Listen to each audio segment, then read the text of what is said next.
Ladies and gentlemen, what is going on? Hi, everybody. Hope you guys have been having a fantastic week. I am System CS, and it has been too long since I've seen you all. It's been a while since I've done one of these EPL casts, but I am happy and grateful to be back.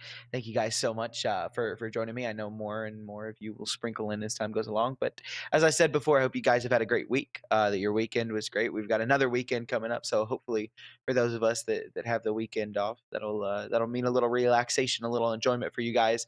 But yeah, it is currently 4 o'clock in the morning on the East Coast of the United States. It is a cool 60 degrees outside here in Florida. And yeah, I'm dying on the inside. Not really, actually. I got decent sleep last night. So this is going to be a good day. It's going to be fun. And I'm really excited for the matchups we've got today. And we're starting off with a good one. We've got Preasy taking on Johnny Speeds. Little sibling rivalry. There we go. I'm messing up my words a little bit. We've got Preasy. I don't know if they're full Danish or just mainly Danish. I would have to check HLTV, but the Danes versus the Swedes. And Johnny Speeds on the other side of things are a team that I thoroughly enjoy watching, mainly because of the dynamic that we see between Draken and Male. Draken just a really, really good mentor, I feel like, for Male. He's got, he's a little bit older. He brings that experience, and I think that's really, really good for Male. We've got the picks and bans coming in. Mirage and Train are out, and Anubis and Dust are in. Nuke and Inferno are gone, so our decider will be Ancient if we need it. And I'm excited for this map pool. I like it quite a bit. This is pretty common what we see. 2 Dusty maps and the green one. I am glad that there's no Inferno. I have personal gripe with Inferno, as I know a lot of other people do. Inferno kind of sucks. But without further ado, less yapping, more playing. Let's get right into the match. And there is no HUD, so I'll wait for just a moment. There we go. Watching the young goat Male. It's Johnny Speeds. Look to take A main. A good response smoke will keep them at bay for a while. And so Johnny Speeds, their original plan, a little messed up. They wanted to hit that A main, take that contact, see if they could take any fights. But we're not allowed to. They will have to wait out this smoke because they look for other avenues of approach. But you see they're not really pushing in anything. We have somebody re-aggressing mid. It's Sapek, who's just kind of trying to make sure that Preasy have not kind of gone outside of these boundaries that Johnny Speeds have set, that they're not pushing, not getting too much information, not too aggressive, and he'll spot that out. So he's actually going to turn into the mid split, but there will be no mid split because Patty has taken his head clean off. That is a great opening pick for Preasy. The Util will come in, and this is going to be a hit every day of the week. Draken is able to take down Altex, but Asilion has got the trade. Down goes Draken. Shine and Male chime in. Patty and Asilion are gone. Becker will be able to get the kill on the Male, but Rolf has got the trade, and we're in a 2-on-1. Boy. A 1-on-2, 2 guns, but no kills. Rolf will take him down, and Johnny Speeds get us cracking. A T-sided pistol round. This is Preasy's map pick. Actually, this wasn't last season. I think this was 2 seasons ago. I watched Johnny Speeds play Preasy 2 BO3s in a row. This was back when the open qualifiers for Bucharest were going on. And Johnny Speeds kind of killed Preasy. It was a 2-0 both times they played against each other. They played against each other in like the upper bracket semifinals, and then they played against each other again in the grand finals of EPL. And both times it was a 2-0. We'll see if Preasy have changed things up enough here to be a little bit more competitive. This Johnny Speeds team is a fun one to watch. As I say, I'll glaze them a little bit because I do thoroughly enjoy watching them. Like I said, the dynamic between Draken and Liam is very nice to see. Kind of somebody with some experience in Tier 1. Helping teach the young goat.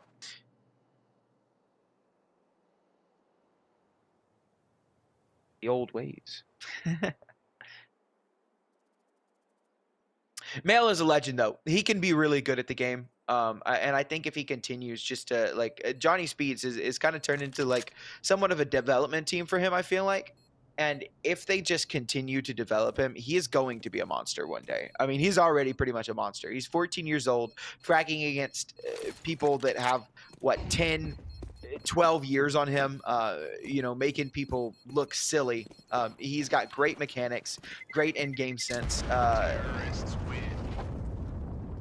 He's just really a full package, and as he continues to develop, things are going to get really, really interesting, and I'm excited to see where this development will go. Now, it is Johnny Speeds to start us off with a 2-0 start, but the rifles will come out for Preasy very early on. They do not go for that force buy in that second round. Instead, they go for the full save. So this is the culmination of that. We've got a glass cannon on Becker.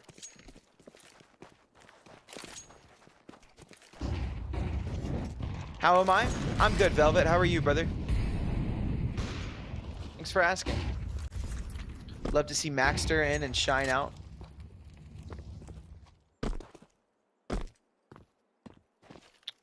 I'm not too familiar with Maxter, but valid opinion, I guess. Who wins? Well, I talked about it a little bit. The last time I saw these two teams play each other, Johnny Speeds won 2-0. But that was a couple seasons ago, so things have changed. For sure, things have changed. Becker making that glass cannon work, but it's actually Sapek to double up with that MAC-10, and that's the problem with the glass cannon op. That's kind of why I questioned it a little bit when I saw it. I guess if they've all got AKs, it's not that big of a problem. Ooh, but now it's all on the Sapek, a 1-on-2. So let's watch this round develop first. He's not ready for boy. Jumps on top of his head, able to pick up that off, bring it into the next round. Plenty of time for the defuse. Plays a little ring around the Rosie to get to the bomb, but he's got plenty of time for the defuse. Won't matter. And it will be Preasy to chime back early on with a round of their own. The problem that I had with that glass cannon was the fact that there were Galils and MAC-10s on the board, and glass cannon is not what you want to see. Not against the lower buy weapons like that.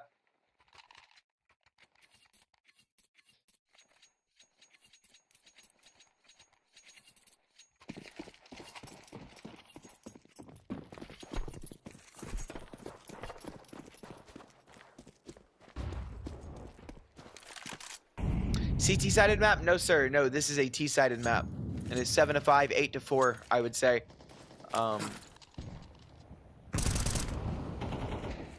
Most of the time, that's a pretty good half for the CTs. So 4 or 5 rounds. This map very heavily favors the Ts because of the long road. So there's a lot of space that's given up to the Ts just naturally in the default. And the rotates take quite a while as well, so all of that just kind of makes it T-sided. It's hard to get in and help your teammates if they can't hold their own.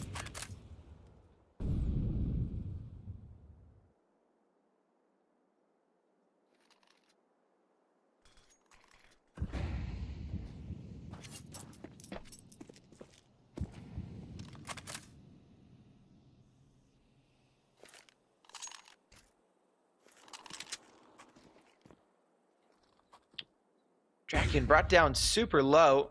Preasy, I like how they're playing this, right? You see they've got a little bit of a lower buy, right? They've got 2 MP9s. In fact, their buy is arguably worse than that of Johnny Speeds.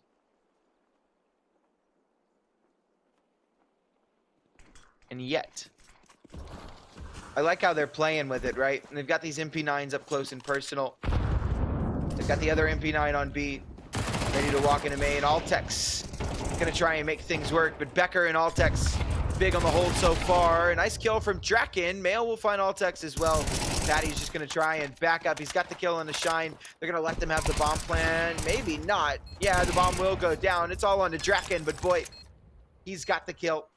Plenty of time on the defuse. Asilion will come in and he'll be able to grab an AK. Picked up as well, covered in the next round, and it's 2-2. Preasy have tied things up on their own map pick.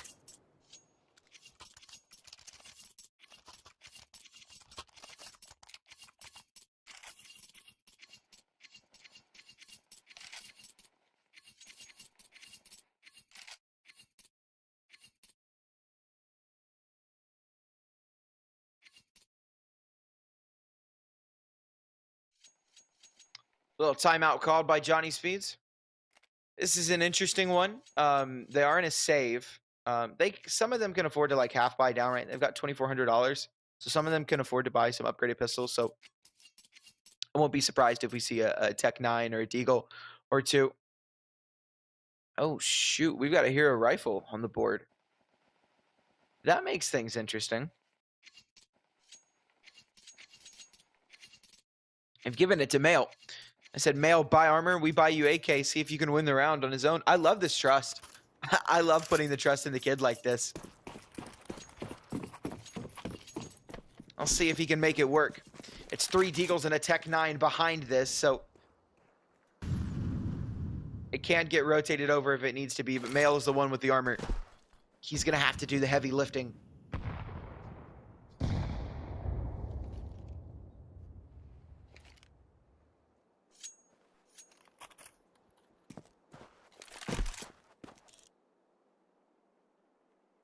Becker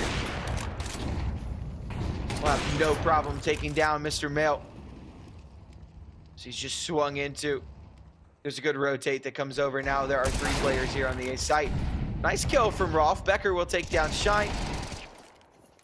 Patty will find Rolf. Sapex got Patty. Becker still holding on to this space. The bomb has been dropped. There will be no plant. Jacket finds a nice kill with that Deagle, but he will find no more. It's been good damage from Johnny Speeds. They're not really letting the economy of Preasy get too built up. They're taking a lot down with them no matter the round. So Preasy are not going to be able to build up this nice bank. They're going to be forced to continue to buy guns and continue to hurt their economy a little bit. So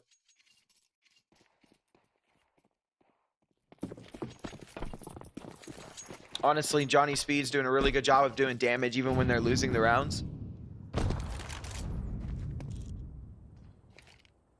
That's another reason that this map is T-sided as well. We talked about the long rotate times and the natural map space. But also the CT, the economy in CS2 is terrible, to be completely honest. And if you let it get out of hand, you end up in some really bad situations. Preasy are not in a terrible situation right now, but if you look at their money right now, they don't have any loss bonus. So they lose this one. It doesn't look great. They are going to try and just go with this B hit there. Quick into it, and they've got it. Becker just going to have to back away with this off, and they might already be calling the save. That's exactly what they're doing. Johnny Speeds just have too much space, too much time on the clock to work with, and too much utility in reserve. Preasy want nothing to do with this.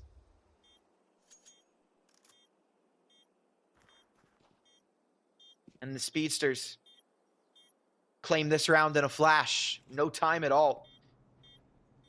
Straight on to the B site, a couple of kills, bomb down, and that's the round. Round from the Speedsters. I like that strategy change, that pace change, right? Get in their face, get aggressive, keep them on their toes. Never let them know your next move. They can't afford to overly hunt, right? They can't afford to get super aggressive here.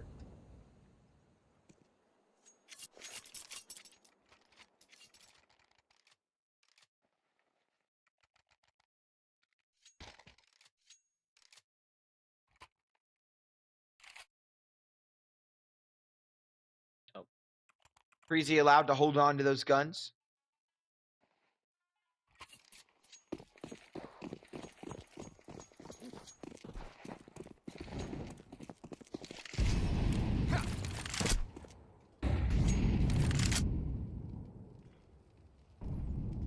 We'll be able to get another buy, albeit not the best of ones. And their situation's not great either. If they lose this round, they're broke. They give Johnny Speeds 4 and 5 as well. But this is shaping up to be a really, really good half. So far, these rounds have been very close. The only round that wasn't really any close was that last round.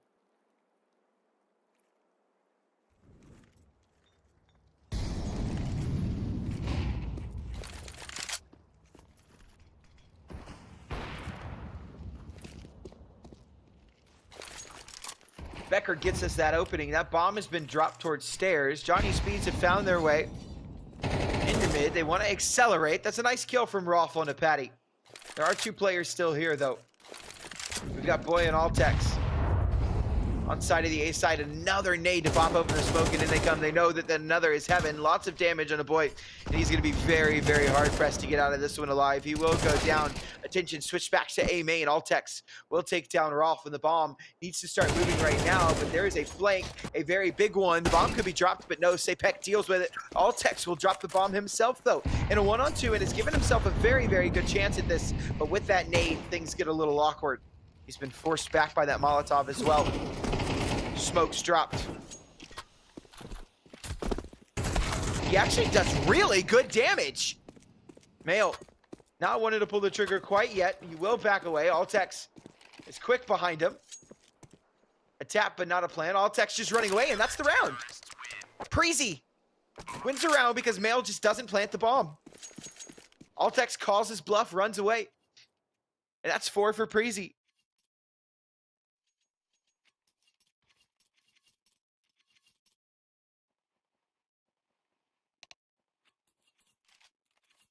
That was very smart from Altex there. That is a great round win, one that Preasy I don't think we're expecting to have, especially the way that the round was developing in the mid-round.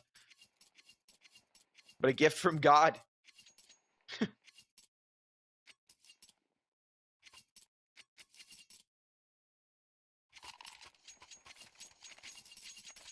Great play by Altex.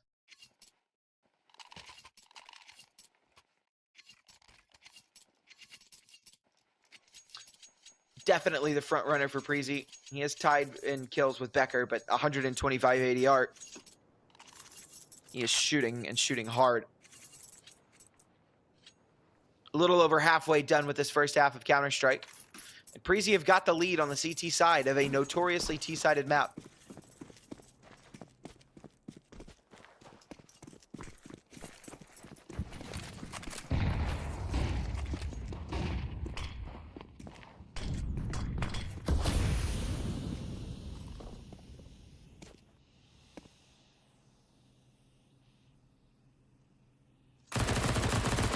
Money is still not good for Preasy, though. They're buying MP9s and stuff. They're only a round away from being broke. Unlucky round there for Johnny Speeds. Yeah, I mean, I wouldn't really say unlucky. I think Preasy played that very well there towards the end round. Specifically, Altex played that very well. Oh, boy. I don't know that he's going to be ready for Draken. No, he's not. Draken's got an easy kill here. Ooh, I said easy kill. I almost caster cursed it. Becker is going to have Draken, who is not ready at all, and he's got an opportunity as well. They're coming through in the E-box, and he's able to tuck himself away in the dark. He's going to call this, but he needs to go big, or he's going to go home, and it will be going home. Altex not going to want to go for this in a 1-on-4. The hero of last round will not show any heroics here, and he won't even be able to save. Sapek will take him down. And just like that, the economy for Preasy is kaput. Out the window. They've got single loss bonus, so they're gonna have to force.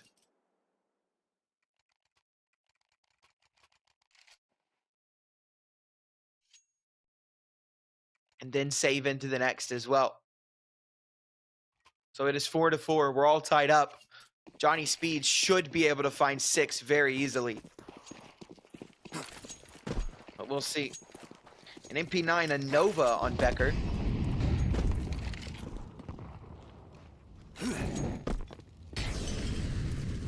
Once again, a little bit of a pace change for the Speedsters. The bomb is here on the B site. They're making their way through. Preasy stacked towards A. There is nothing there.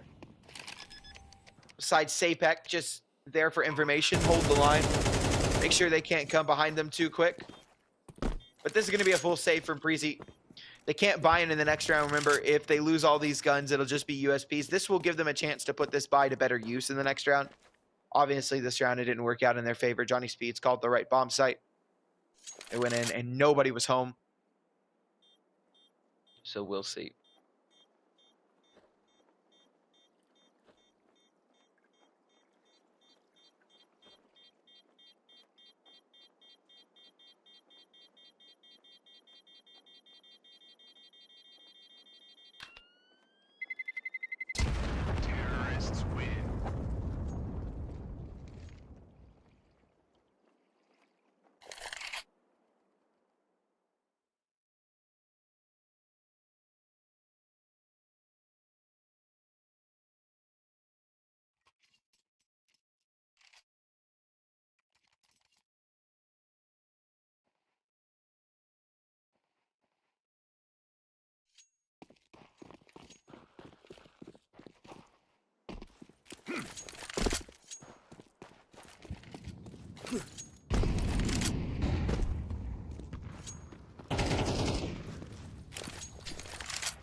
All right, now an opportunity for Johnny Speeds to put this buy to use, and the bomb is going back towards Beat.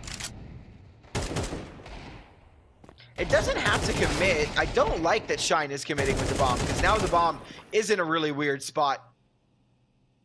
Of course, it is still a 3v2, but an opportunity, I guess. A small one, but an opportunity nonetheless. Patty able to find another onto Draken, Sapek, and Rolf to close this one out. Rolf doesn't have a lot of HP, and neither does Sapek anymore. Patty is actually giving himself a pretty decent chance at this, but Rolf says, no, sir. This one's mine. Give Johnny Speed 6. Preasy will be able to buy into this round. Look at those rifles back out.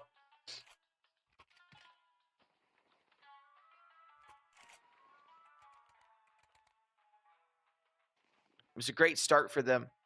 But this has been a very close half nonetheless. This has been a very entertaining round of, or half of Counter-Strike for sure.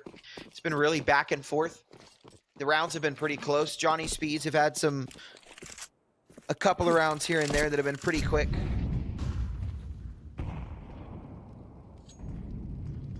For the most part, it's been good.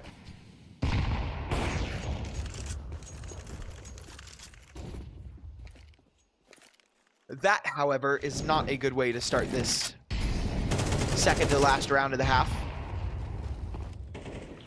Altex will find Sapek, but an important trade by Mail will keep that man advantage in the favor of Johnny Speeds as they start to move forward. Draken will take down Nasilian. There's one player on A, one on B. A player goes down. Draken will spot the last player, and down goes Boy. It is 7-4. The money is not great for Preasy. They've only got $2,900 loss bonus. So we will see some MP9s. FAMAS, we might see an M4. Actually, we will not see an M4. FAMAS's MP9s. The Util not great either. And what looked like a pretty decent half for Preasy has turned into a pretty run-of-the-mill T-side for Johnny Speeds. 7 is good. 8 is great. Shine looking to hold it down. He's got 1 and 2. Mail will chime in. Actually, he's only got the 1. Suddenly, it is all onto Boy. Inside of Temple. What can he do with this MP9? You have to imagine not too much. He will take down Shine, and that's an AK that can be recovered. He's actually got control of the bomb as well, but you have to imagine there is not much he can do at all from this position. It's a 1v3. This would be a ridiculous clutch for Boy. Molotov forces him into the fight. Out in the open.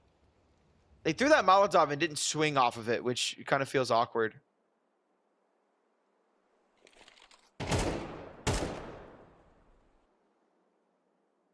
They've got him locked in now, though. They know he's in camera. Boy, just going to try and give it up occasionally. Good smoke drop and Rolf with a one tap will end things off, and it is 8-4. We will change sides. But that is a pretty run-of-the-mill T side and CT side. It is a little bit better for Johnny Speeds than Preasy would have hoped. They put together some very, very successful and convincing rounds there in the middle of the half, but it kind of just all fell apart. Johnny Speeds went on a 5-win streak, and they are officially on fire right now. A pistol round win will put Preasy right back into it, but on the contrary, a pistol round win for Johnny Speeds could be the beginning of the end for Preasy on their own map pick.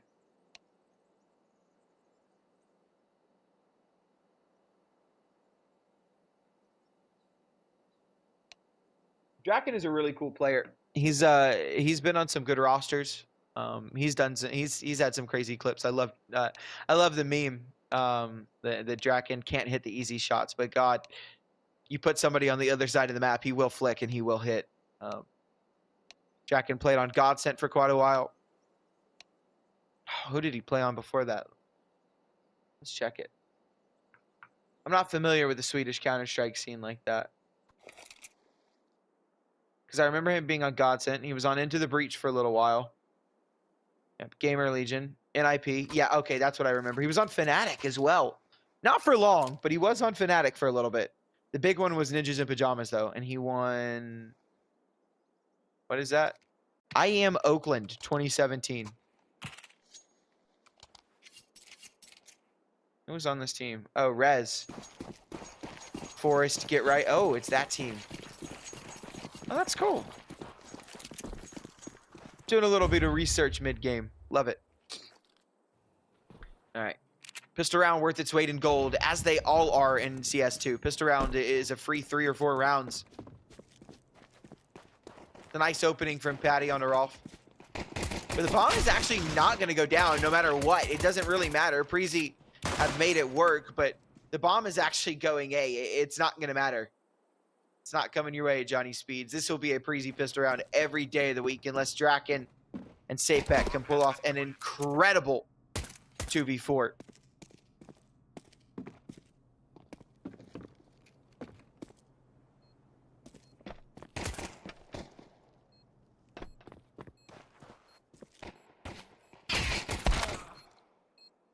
Down goes Draken, and it's all on the Sapek. 2 guns, 4 kills needed. And it does not feel possible at all. Ooh, and Altex will hit a nice clean shot to end things off. It's Preasy with the 5th round and right back into this game. What's up, Sean? Let's go, big dog.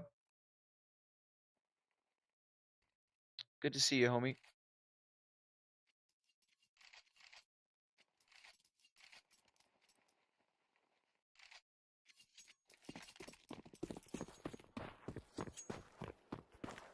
No force buy from Johnny Speeds. They want to bring out the rifles as soon as possible. So it's exactly what Preasy did in the last half as well. Just went with these full USPs.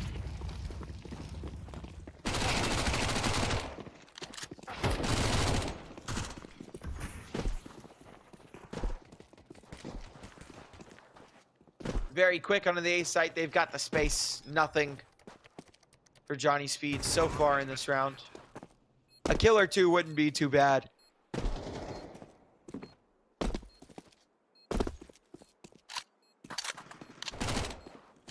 I don't even know that they're going to get that. Just on 41, so Rolf only needed a dink, but can't find it. It's Draken with this deagle. Is this tier 2 or tier 3? I would say that this is tier. I wouldn't call it tier 3. But I wouldn't also call it full. I think it's like tier 2.5. I would say it's a good in between.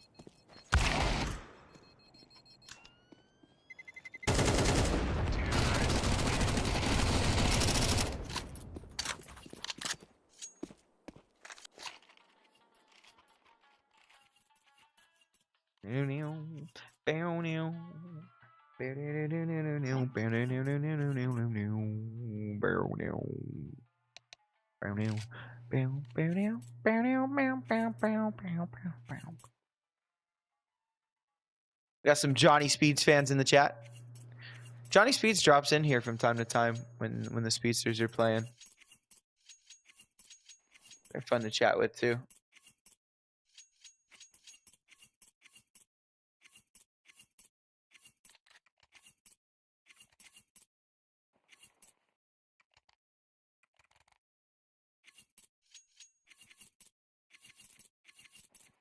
What time is it for you guys? For me, it is 4:38 in the morning.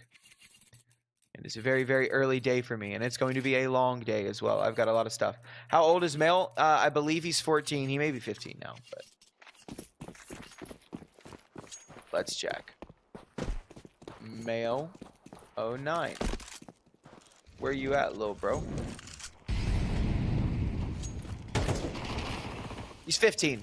15 years old. 10:30, 1:30. Damn, a West Coaster.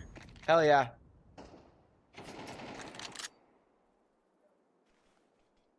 It's pretty good so far. This is actually just a half buy. It's not even a full investment from Johnny Speeds. It's a half buy.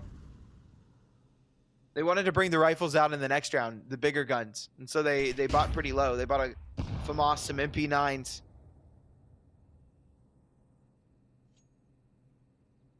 15-year-old prodigy. Yeah, he's nuts. He's nuts. Like I said, if he just continues on his development and just continues to work and work and work, he's going to be great one day. He will be the Swedish donk. Or I hate that. I hate saying that. I don't want to say the Swedish donk. He's going to be male 09 because he's going to be his own player. He's going to be his own person. He's not going to be donk. He's going to be different. 3:40 a.m. A little central time. Meanwhile, Preasy have managed to claw this one back. A double man advantage. What is now turned into an even Steven matchup. Becker will find one. Sapek leaps into the open arms, and Preasy finds 7. Now, Johnny Speeds will be able to get this buyout in the next round, but it looked like they should have won that round. They had a double man advantage, albeit they did not have as much firepower as Preasy had, but they had enough, and they had the manpower as well. So good on Preasy to be able to win that round. Kind of a slip up there from Johnny Speeds. It doesn't hurt them too much because they'll be able to bring the rifles back out. But this is an opportunity for Preasy. They can tie things up here. Oh.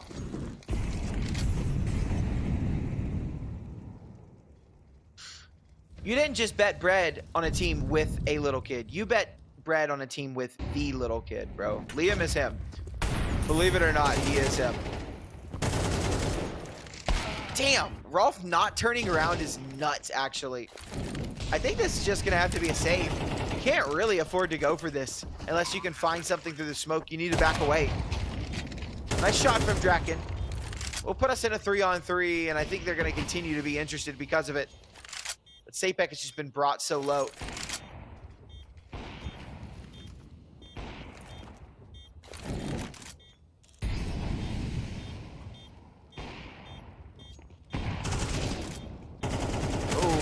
Altex doubles up. Nice kills from him. Puts himself on 11. And Draken forced to back away with this op. Make it a tie game, 8-8.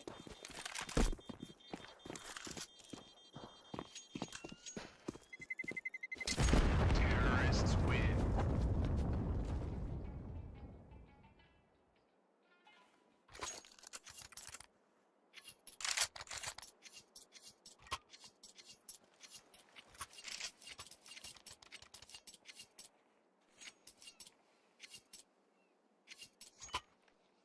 Head up, soldier.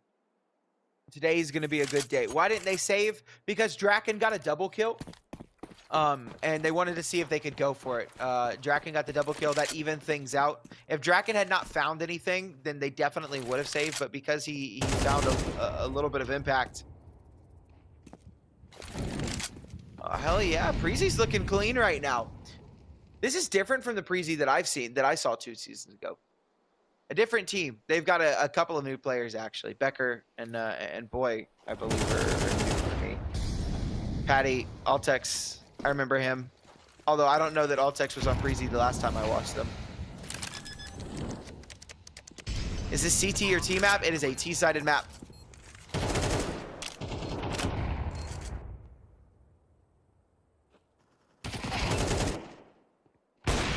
Shot from Boy. Rolf and Male to try and get out of this round with a gun or two.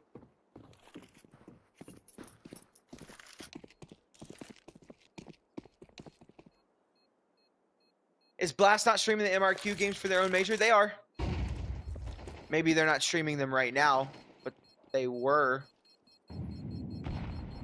Yeah, so they're not streaming them on their own channel, though. So for... Oh, damn, down goes Male. For the Blast stuff, it's on Relog for Europe. It's on Relog. Blast reached out to contractors. So for Europe, it's Relog. For North America, it's Ace. I'm not sure what it is for Asia. I can check really quick. Asia might not actually have an official partner, which would be really weird. No, it's Esports Network. That's what it is. Okay. ESN.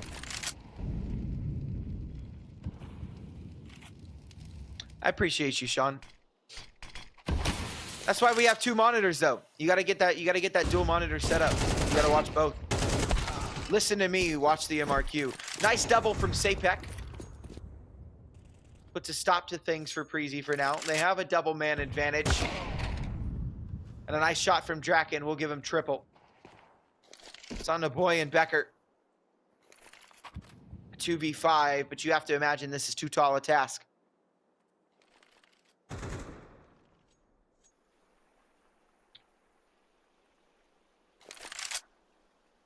Boy does find shine, though. Not quite an equalizer, but it's a little something something.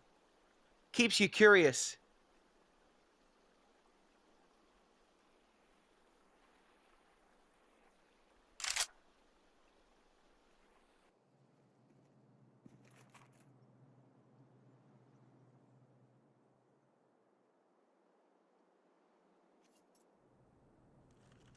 I need to get up after this map. Go drink something. Some energy. I need some caffeine. It's too early in the morning. Empty bomb site. Yeah. It's not really empty. You kind of see CT sides actually play it like this. It's better to just give up the space. Let them have it.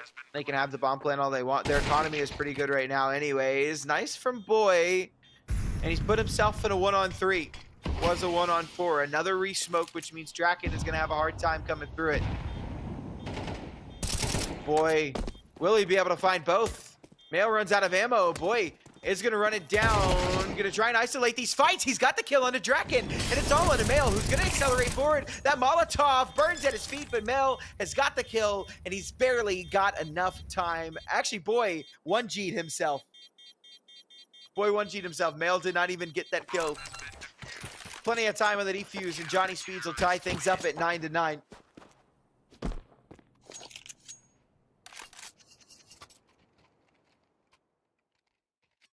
So the CT side uses the M4A1S because there is no AK on the CT side. So, and I don't know if you're familiar with Counter-Strike, but I'm guessing not because you asked that question. So in Valorant, you can buy the Phantom and the Vandal on both sides, right? Just like you could buy the Ghost and you can have the Classic on both sides. And Counter-Strike, there are different weapon sets for different teams. Like the CTs have the FAMAS, the M4A1, the M4A4, and the T side has like the Galil. And they've all got their own stats, their own penetration. The T side weapons are a little more favorable because they have to push, right? That's why they have access to that AK. And the Galil is a little bit better. As well. They've got the Tech 9, which I think is gross. I mean, the 5.7 is gross too, but the AK is a one-shot headshot simply because the T's have to push into things, right? They have to get aggressive. They have to be the ones to take the bomb site. And so there needs to be a little bit of an advantage there, right? For the CTs, you're back. It's a lot easier to defend something than it is to attack something 90% of the time. So it's a little balancing act. Nice little balancing act. Little Thanos meme. Perfectly balanced as all things should be. What's up, Hesse?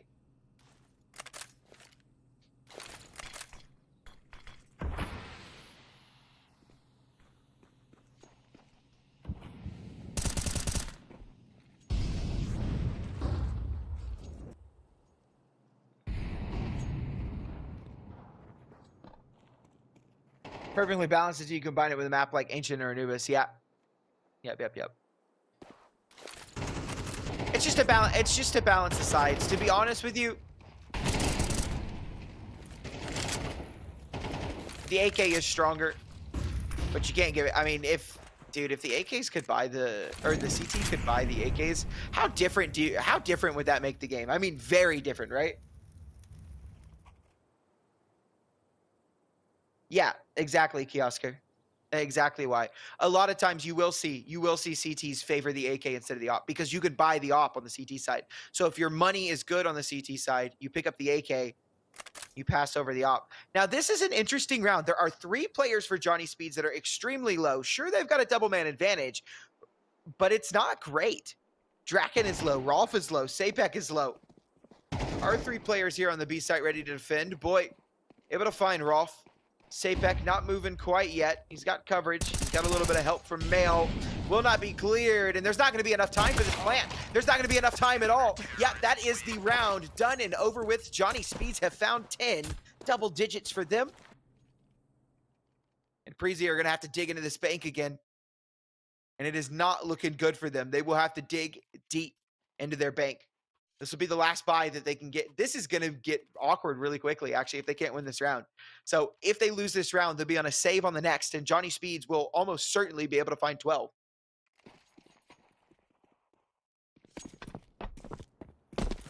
Exactly, Rip. Learn something new every day. Yep. That's my goal. I'm here to provide knowledge. And funny commentary sometimes. And good commentary. Speaking of good, we've got an opening pick for both. Oh, okay, Becker. But Shine able to find a double kill, holding things down on the site. He needs to go big, but Becker has got the trade, and we're kept even in the 2-on-2. Draken and Rolf versus Altex and Becker. And in they come, a good nade. They want to run through. Rolf able to find it with that MP9. Draken gonna run through a 1v1 with a SOP, and experience is everything. 20 kills for Draken so far in this half, and the man of the match continues to deliver. 11-9. Preasy got a bomb plant that gives them a little bit of extra money, but they can't afford to buy. Once again, they need to half buy. They need to bring enough money into this next round. Oh, don't force, boys. Don't do that. Oh, I don't like it. I do not like it at all. Becker is on a glass cannon if they do this. He has no armor.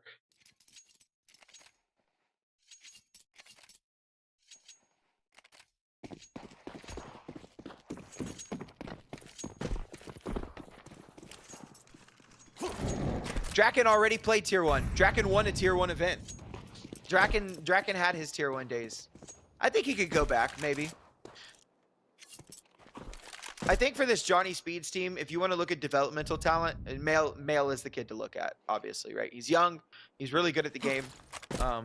He has not had the best of days today so far, but he's just getting warmed up.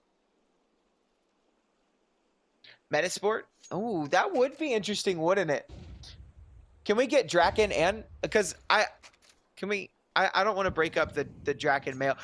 The Draken Male duo is literally Nico Monesi in reverse. Young Opper, old rifler. Old Opper, young rifler. Exactly, Kiosker. It's a developmental project for Male. Didn't one of the Preasy guys play for Astralis? Was it Altex? Altex might have played for Astralis for a little bit. I think he did.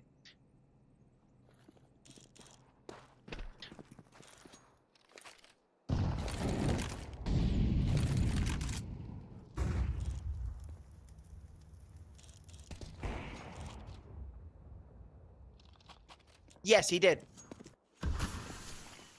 He did. It was for a very little bit. What team did Draken play for? NIP.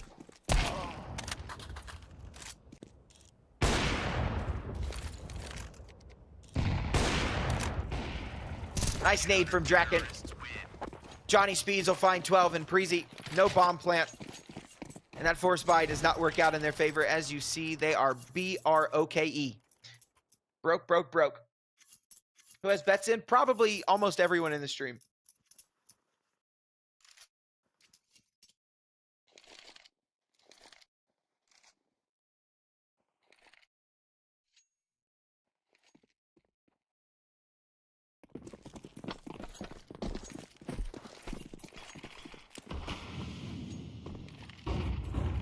Thanks, Hesse. I love you too, bro. All 2 billion pounds. NIP and Fnatic, yeah. Played with Forest and Get Right. Who picks map 2? Johnny Speeds, and it's Dust 2.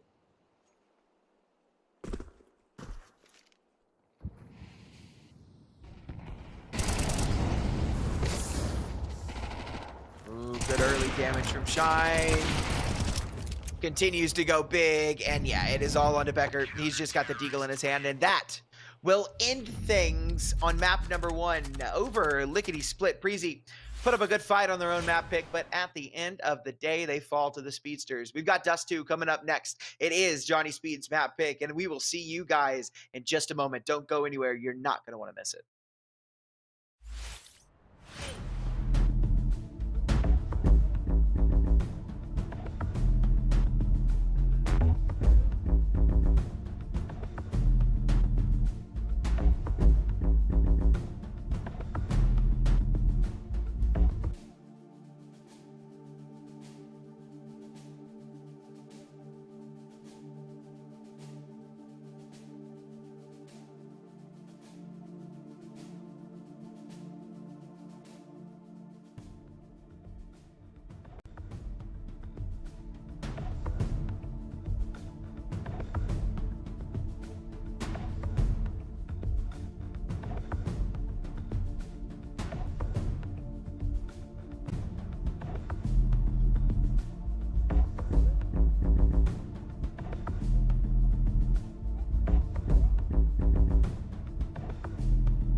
Ladies and gentlemen, we are back. It is map number 2, and it's Dust 2. It's Johnny Speed's map pick. And if you were not here with us for map number 1, Preasy put up a very good fight. But at the end of the day, Johnny Speeds were just too strong, especially there towards the end. They kind of went on a fantastic run and just put all the pieces together at the end of the day.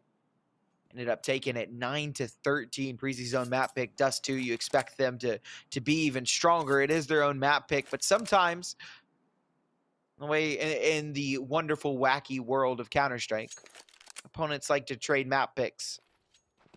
And it happens a lot more often than people think.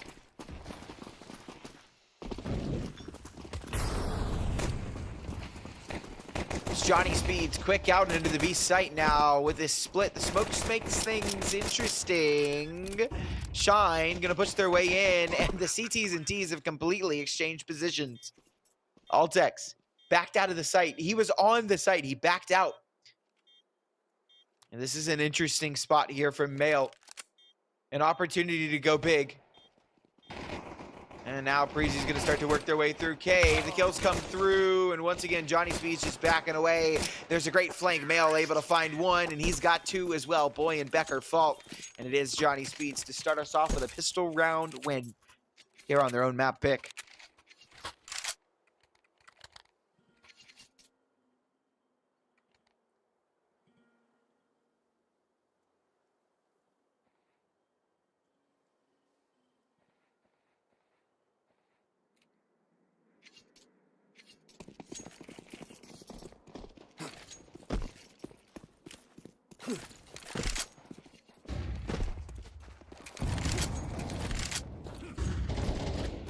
Nice opening. Altex will find her off. Now gets one back. Knows that there's another in pit, so they're going to run this one down. Flash them through. Easy dodge. Mail. Going to continue to mop up some of those ecos.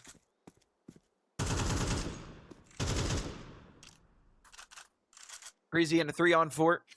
This was a force buy from them as well. They've got that scout, that MP9, so they'll be on a save in the next. As long as Johnny Speeds are able to convert this one. It'll be 3.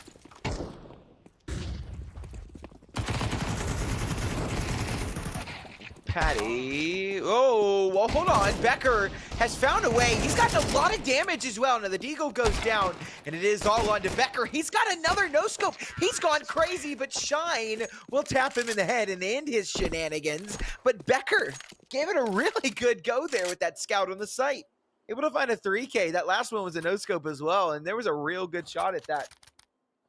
Am I the one showing the POVs? I am not. I do not do any of the observing. I just cast. I only cast when I'm doing EPL. That's the way I like it anyways. That's my job. I'm a caster. I'm not a producer or an observer or anything like that. I hate all that stuff. I like to yap. I like to talk. That's how I like to make my money. Being funny. Bars.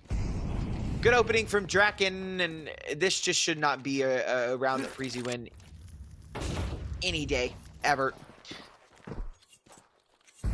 Full USPs. I say full USPs. It's not full USPs. Ooh, nuclear.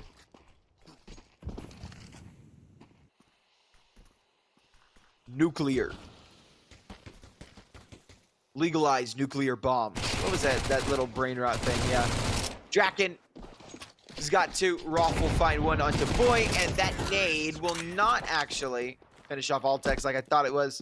It's Rolf to chime in. The MP9's farming up some cash. Love to see them getting that money started here early. And Preasy will have the full buy in this round. Look at the guns out. An important one as well. It's their opportunity to put a stop to the success that Johnny Speeds have been finding early.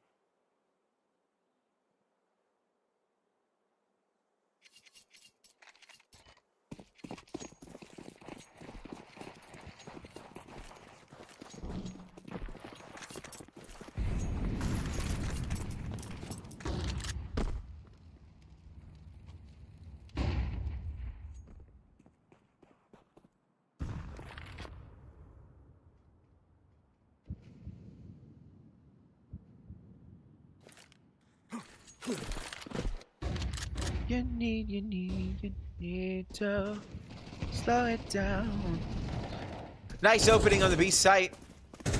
Get to see any of the action. Now we do. Ooh, Becker finds another no-scope with that scout, but the B bomb site has been lost completely.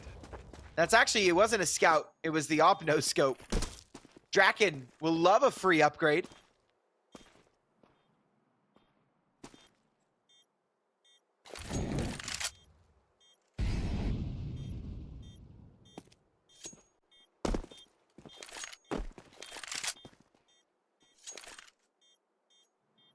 Altex.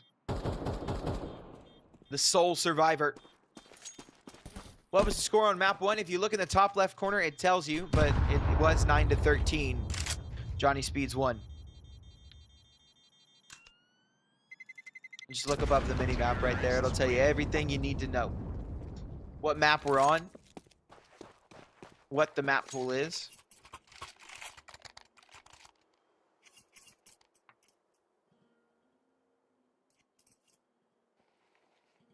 Three Volvo.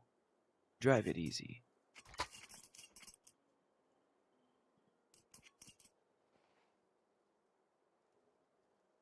Is that like a rental car service? I've never heard of that before. We don't have that in the States. I have no idea what that is. Anybody from Europe could let me know what that is. It'd be great. There's a little half investment here from the Speedsters, or excuse me, from Preasy. 2 MP9s, 2 5.7s, and that M4 that was saved by Altex in the last round. They'll be able to get a buyout in the next, but Johnny Speeds off to a roaring start here on map number 2. Looking pretty damn good. That M4 trying to find some impact here early. Will back away to long. He's continuing to try and fight. He wants to be able to hold on to as much space as possible, but he's just going to have to give it up eventually. Sapak will find Void, and Johnny Speeds are looking very dominant here early on. Mail finds that kill onto Asilion. Draken, I thought he was going to drop. Yeah, Draken did pop off map 1. He's popping off here as well. Oh, Patty. Able to find a double. Mail will bring it back. Looking for this kill. He's got the tap on the Altex. And it's a 1v3. Becker really just trying to take away a gun or two here. Would be pretty good for this round, considering the fact that they came into it with not so much.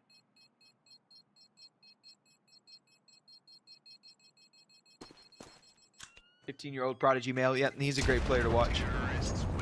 I will continue to sing the praises of Mail all day, every day. Oh! Hey, no op for Draken. He'll have to rebuy it. He's got plenty of money to do so, but that's a little annoying. It's an AK to be picked up as well. Altex might be able to put that to good use. We'll see. The rebuy comes in from Preasy, and they need to start making something happen quickly, or things will spiral out of control. It kind of already has. It's 5 rounds in a row for Johnny Speeds. We're going to go out long here. Draken looking for an early pick with the op. Will find nothing. Good space taken by Preasy here early on. They've taken that long control.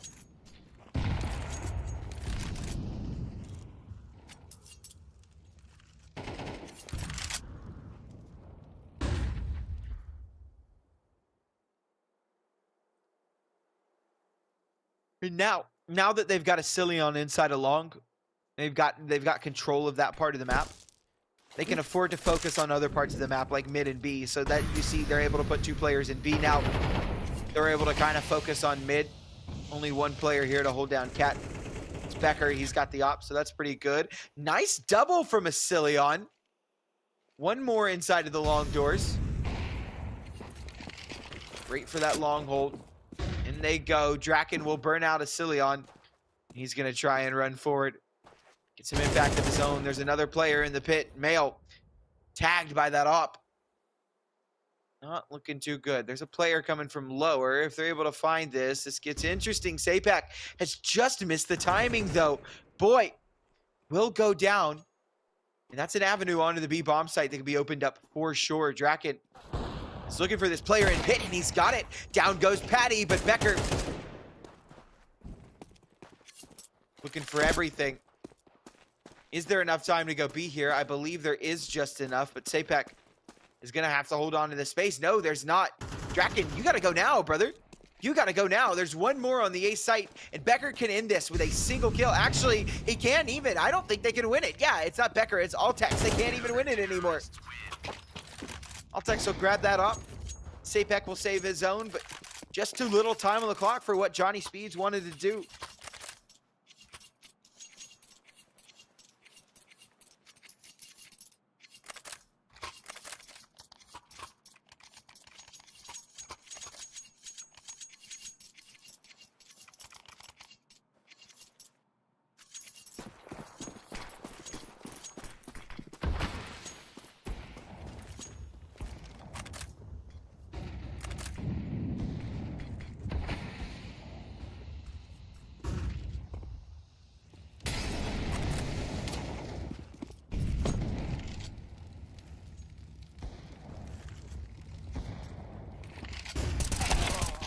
Ooh, flash is not good at all. Went way too deep. Oh, hell of a nade on the mail as well. Altex has been burned out. Good util damage. Good way to find one back. Boy's on that shotgun. Yet to see it yet. He's over towards B.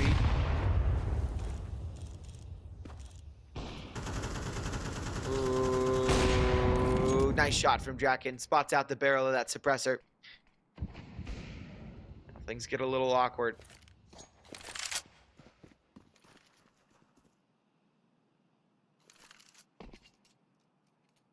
Ooh, boy's been hurt. They know that there's a player on B, but that's good on the Draken. Good kill from Asilion. And boy will actually start to back up. And will jump up. The shotgun is taken down. Fortunately, finds no impact. Mail is crossed onto the site. It has been overtaken, and Preasy are at least going to have a look. I don't know that they're going to want to invest too heavy into this. Asilion will have a look, but with Rolf taking him down, it will be just Becker who's most likely going to save this up. It'll be 6 for the Speedsters.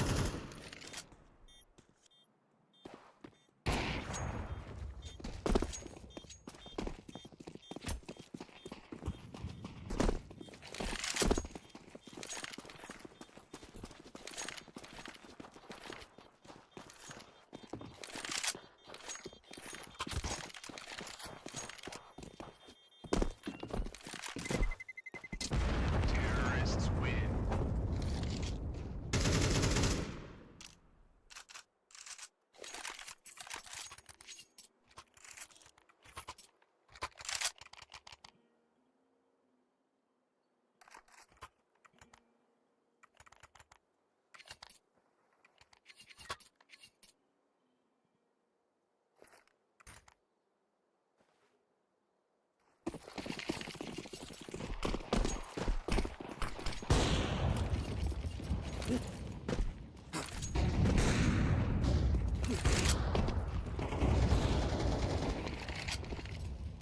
Nice opening from Sapek.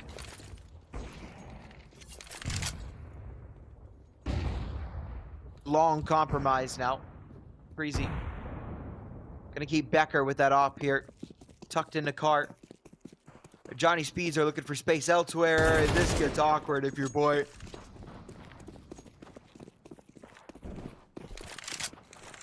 Down he goes. Asillion's been spotted out towards mid as well. He is gonna come from lower. Molotov keeps him at bay. Altex able to find Shine. That's not too shabby. Molotov comes through. Altex will fall. Meanwhile, Becker falls as well. And it is all onto Mr. Asilion. A 1v2. A tap Asilion walking through the smoke. Mail has got the kill, and it will be 7 for Johnny Speeds.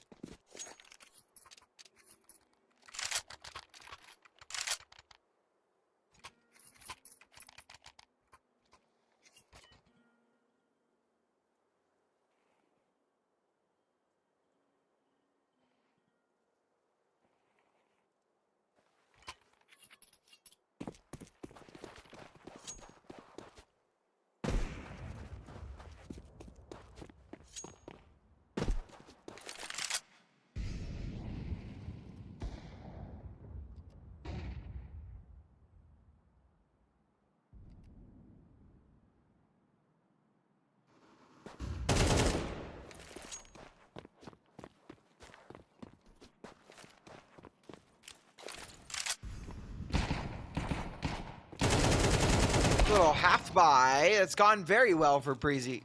Ooh, shine. Will eventually hit that shot on the boy. Sapek and shine. Double S's. So far, it's been a very good half for Johnny Speeds. We'll see if they can continue that success here. Shine and Sapek are able to win this. Does not look good for Monsieur Preasy. Monsieur, mon ami.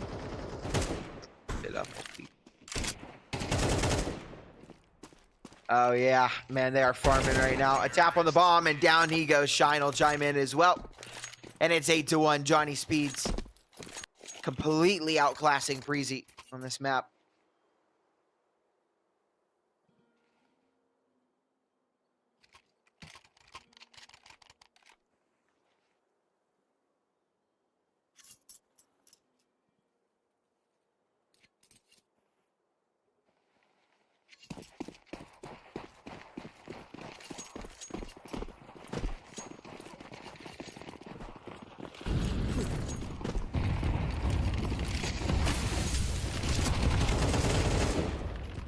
And they just go fast out B.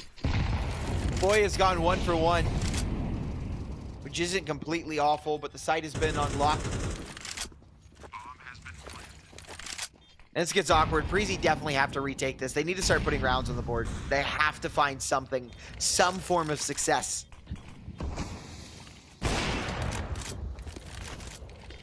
Little damage trade. That nade will find a silly on. And with that kill, they're just going to back away. They're going to back off. They're off to the save. They are giving 9 to Johnny Speeds.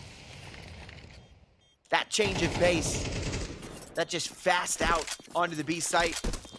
Preasy were not expecting it, and it will be 9. 2 rounds left in the half, and Johnny Speeds looking to cruise their way to a 2-0. Terrorists win.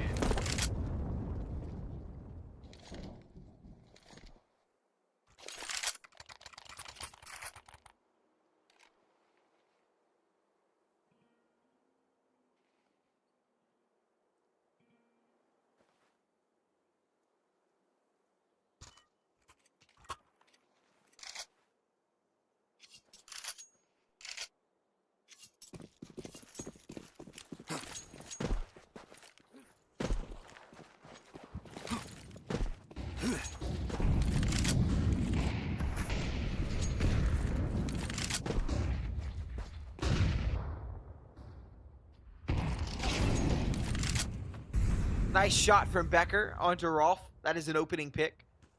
A little bit of success that Preasy have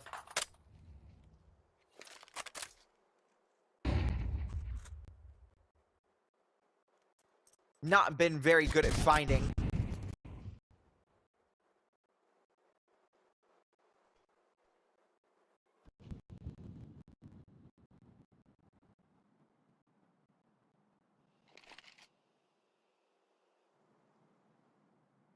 Looking to make things a little different here. 9-3 is still not a good half, especially not on Dust. Did Boy not spot him jump up cat? I swear he did. He didn't react to it at all. Did he just not? Did he not see that? And his eyes must have not been on his crosshair then. That is ridiculous.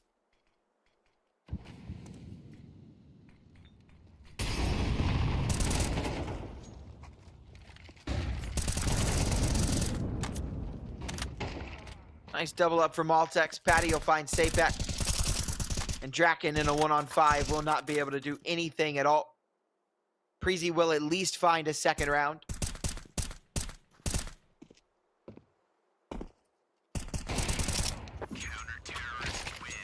And down goes Mr. Draken, but it's not going to matter too much. There is plenty of money in the bank for the Speedsters. They can do whatever they want. It is the last round of the half. And even if they lose this one, it's still 9-3. It is a fantastic half for them.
Good opening from Draken. If you're Preasy, you cannot afford... Oh, stay back. We'll take down Rolf. And here you go, Preasy. We'll make it a little more even for you.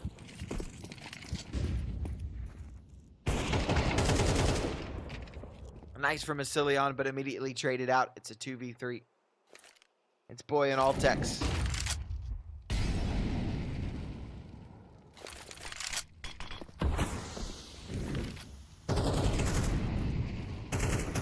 Looking like double digits unless Boy and Altex can put something together. There has not been a lot of success for Preasy here on this map, but Altex will find Mail. That's not too bad.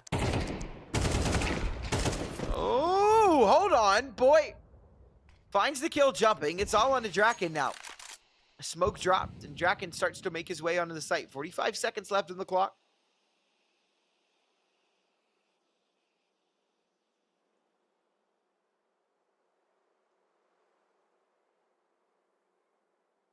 Draken not quite sure where they've gotten off to, but they have both reconnected. They're both going to be attacking from Cat. Draken will clear this out, and I'm sure he's going to be assuming this now.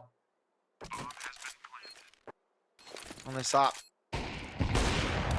Decent nade. Goes running forward. He's got the one shot. Is he ready for the wee string? He's not, but he's got the shot anyways. Draken experiences everything once again. Just too damn good. 10-2. Damn.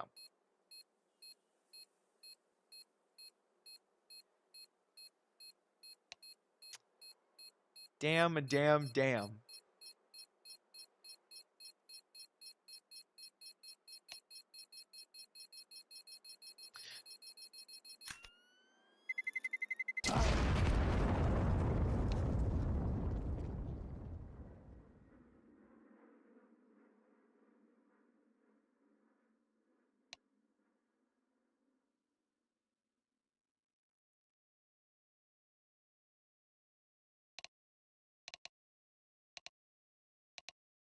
It is not a good day at the office for Preasy. They are straight up not having a good time.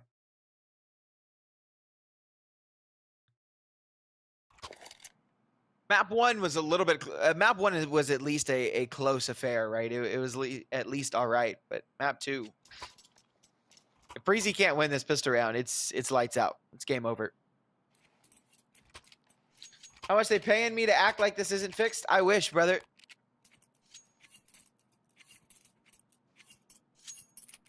I don't think these games are as fixed. I don't think it's as rampant as you guys think it is. I definitely think that there's some there's a couple of problem, children here and there in the scene. I won't say that it doesn't happen, because it most likely does, but I don't think it's as bad as you guys think it is. I think it just comes down to sometimes people are bad at the game, sometimes people are good at the game.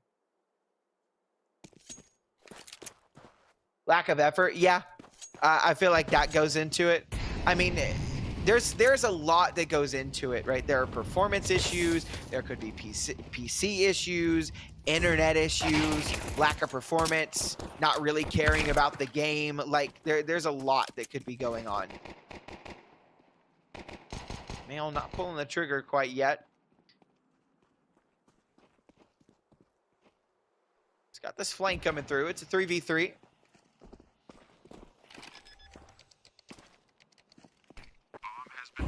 Start to move up onto the site. Bomb is down for Preasy, and here they come. Here come the fights. They start to make their way forward. 2 on the site. Draken's got 1. Mail spots another, and down they go. All 3 kills. Come easy peasy.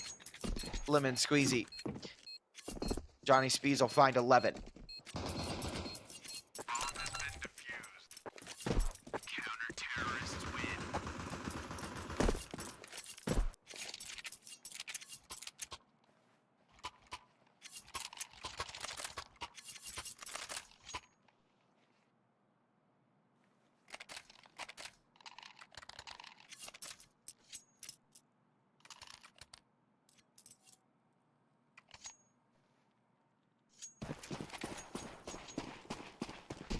Easy Preasy. I say it sometimes, but I don't want to like reuse the same thing over and over again. See, yeah. I bring the puns out, guys. I promise I do. It's just sometimes. Oh, okay, Male. Not the best of engagements I've seen from him.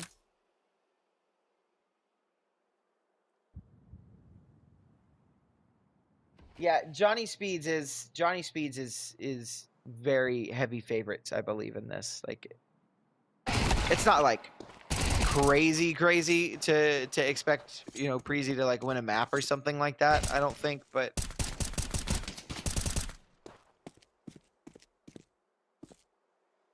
nice kill from Draken. Evens things out in a 3-on-3, but it's not really even. Sapek is extremely low. They will move on to the B bomb site. The bomb gonna move towards mid. Sapek has got a double on 14 HP. Ladies and gentlemen, it is a 1v3. Altex will be able to find that kill on a Draken. MP9 doing a little bit of damage. Shine not playing with his food too much. Waiting to work up. It's Altex. It's going to end up being in a 1-on-2. He should get this bomb down for free. He will. Bomb has been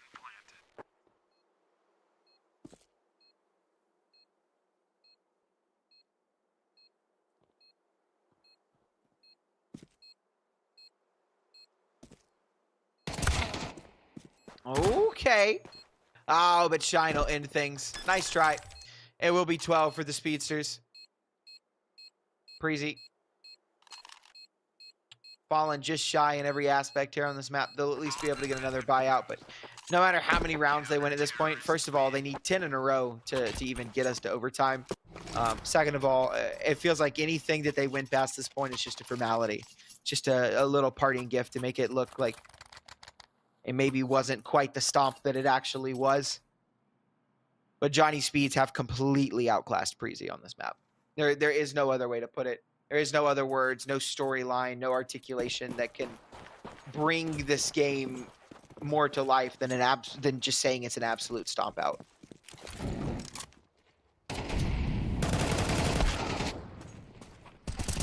Altex burning down. Altex finds that opening pick, but Draken was able to find that double. Altex crosses onto the site. If he can get this kill, things are interesting. Patty will find Rolf. And the bomb is going to shift towards long. The Molotov forces Altex back in Mail. I think he heard that burn. Yeah, he's got that kill on Altex. They go swinging wide. Mail's got another, and it is a 1v3 for Becker, ladies and gentlemen. This could be all she wrote. I believe it will be all she wrote. Yeah, that's what it feels like, Sean. I'm not going to lie. It feels like this is a kind of, yeah, guys, let's go to sleep, go to bed kind of thing. Because there is no life on that side of the server right now. Zero life. I have seen barely any effort put in from them. I mean, they've been trying. It felt like they came out swinging, like, at first. Like, some of the rounds were pretty close. But then, they were getting kind of stomped.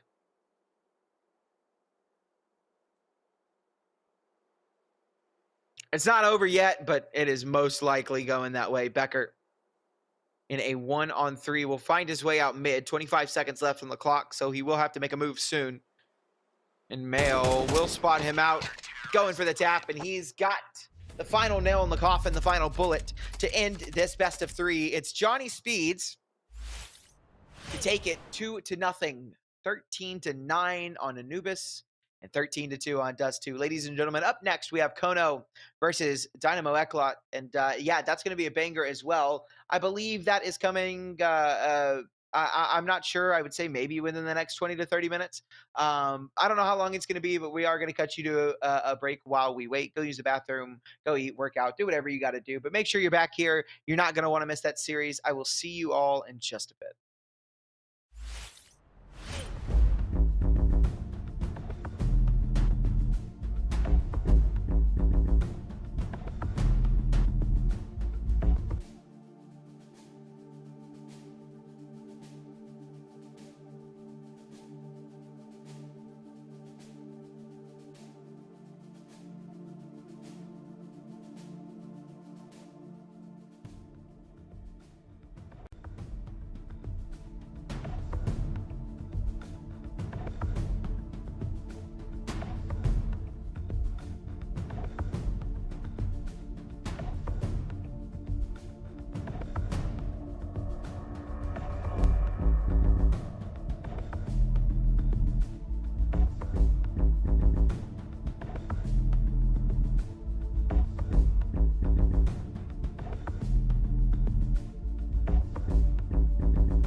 Ladies and gentlemen, we are back. Welcome back. We've got our second best of 3 and our final BO3 of the day. We've got Eklot taking on kONO, and I am System Counter-Strike, System CS, whatever you want to call me. I don't care. Just System, Austin, whatever, because everybody knows my first name.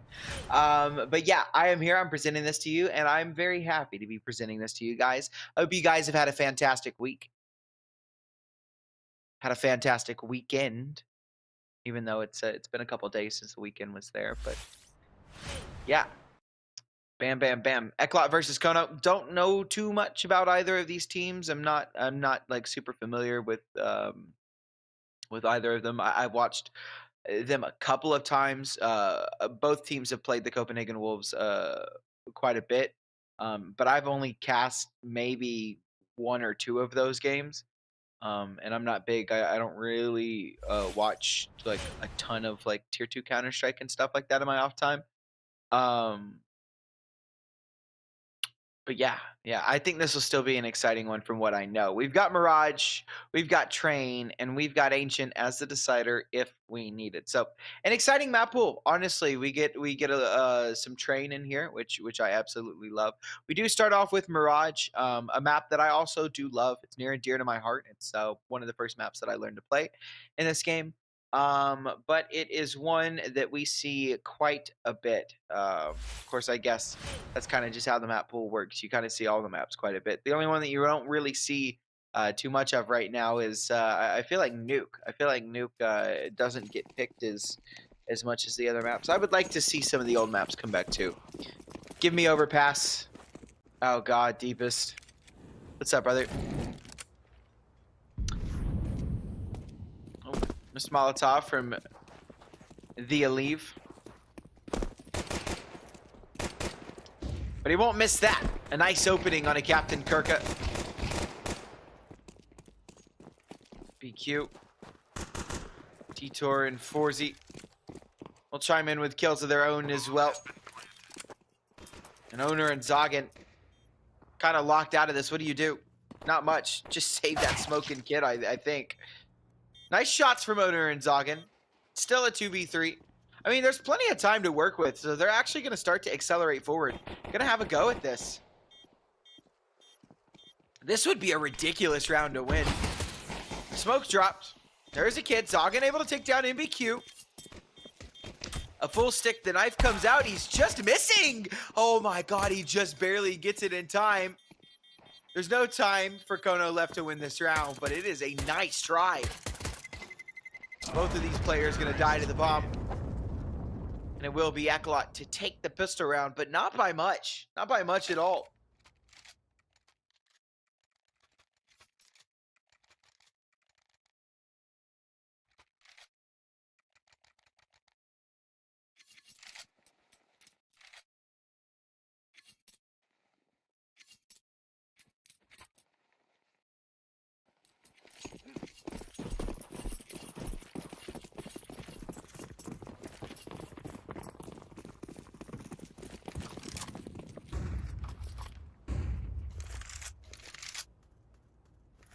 I'm a mother, father, gentleman.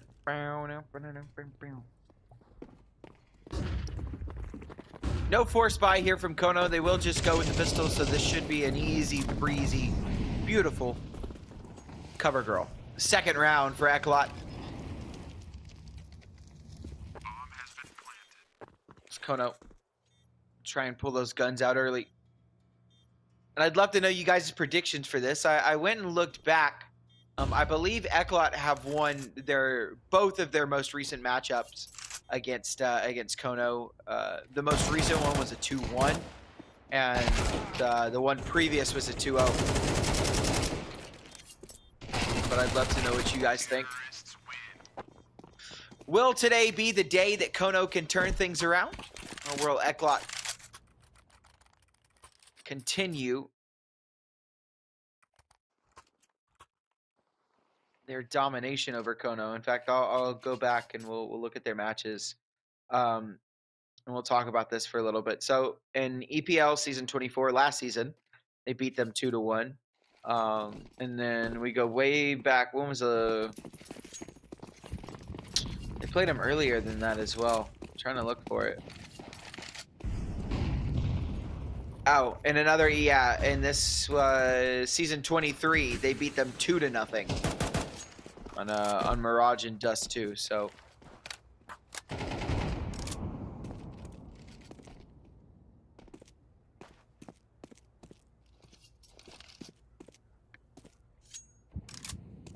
history shows that Eklot is the better team, but we'll see if kONO can change things today. It's a nice opening from Zoggin. Eklot, they've taken a lot of space towards mid, but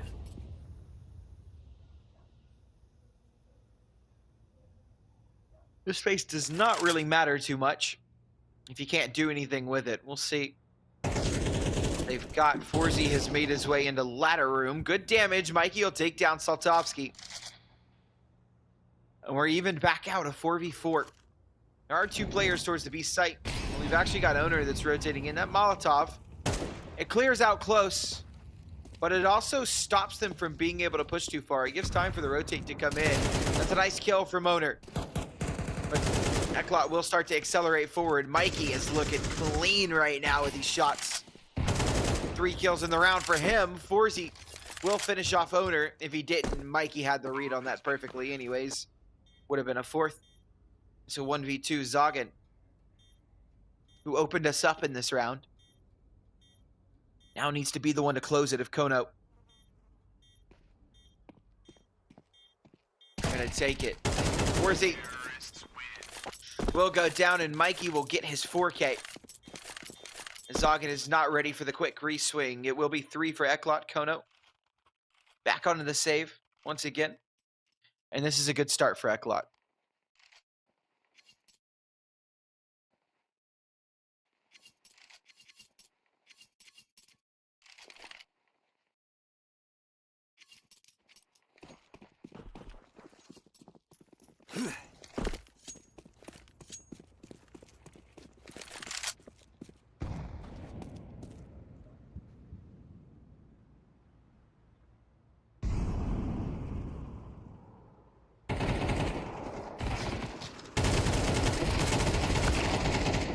Oh, wait a minute. It's a 2v2. 2v1. Captain Kirka is not down and out of it yet, but with 19 HP, you don't imagine there's much he can do here at all. I don't even think he's going to look for it. I think he'll just go for the save. Bring this AK into the next round. That's exactly what he'll be doing.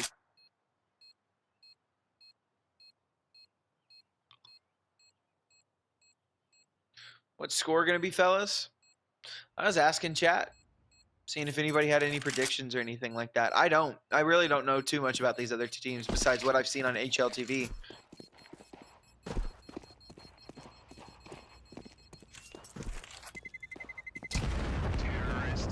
I think kONO have actually looked pretty decent recently, though, haven't they?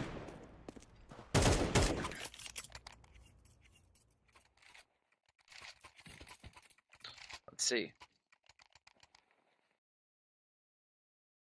I guess not really. They lost to Eklot. The last match that I see on here is actually yesterday. Oh, these teams have already met up in Season 24. And they're playing again now. Interesting.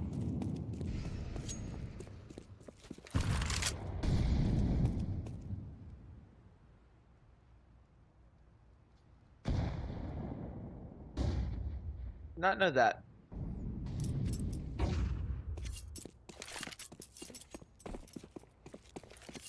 Is this for elimination? It might be. I think this is. I think this is an elimination match, actually, for Group D. So the loser of this is done, I'm pretty sure.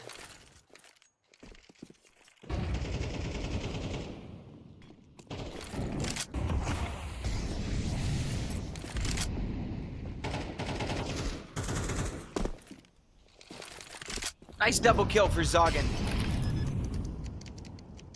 The bomb will go down. And in comes the retake for the CTs. Mikey is shooting hella hard today, but he's only able to find the one. Amster has got that immediate trade. Ooh, big win for Ditor. Preasy Forced off the angle. Ugh. It is messy for Forzy. 5 HP. He's actually going to delay. He was going to run all the way back towards mid, but that's not going to happen. One player spotted out. Owner drops the smoke, but not going to be sticking it. Owner has no time to win this round. Just needs to get the kill, which he will. He's not even going to live either. No op, no recovery. The CT's falling apart. It's Eklot on fire. kONO off to a not so great start. Owner and Zoggin are doing very well. However, the rest of kONO are not. Amster, Captain Kirka have only found 1 kill apiece, and Saltovsky has found nothing yet.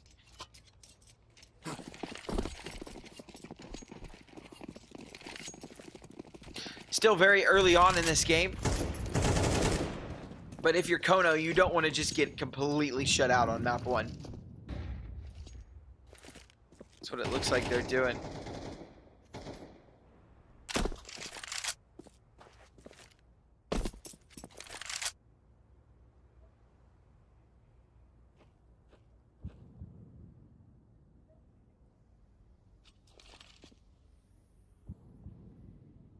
It's a good opening pick. Your Eklot, that's Captain Kirka gone and out of the round. We'll stay at that 1 kill mark for now. Saltovsky has got the boomstick though. The big green, his op. And a chance to find some impact on a round that he really, really needs to as well. You do not want to let Eklot get off to the 6-0 start. You do not want to let them tumbleweed too far out of control. It is their map pick for sure.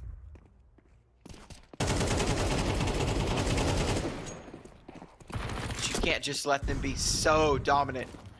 Mikey will go down. That's a good play from Amster, but the B-bomb site is completely open. Nothing can be done about this. The bomb will go down. Nobody will be able to stop it. And in comes the rotate for the retake.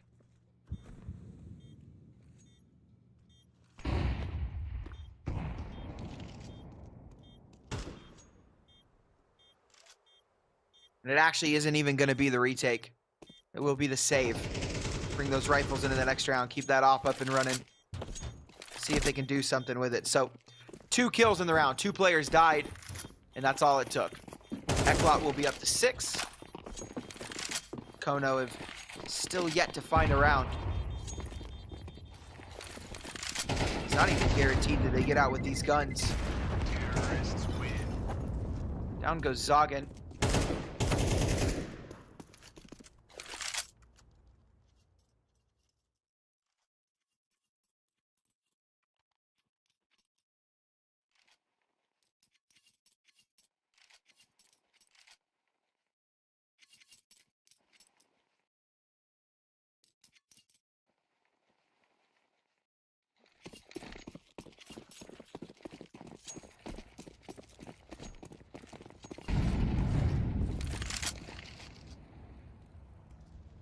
Because Zoggin went down, he's got to go with that FAMAS.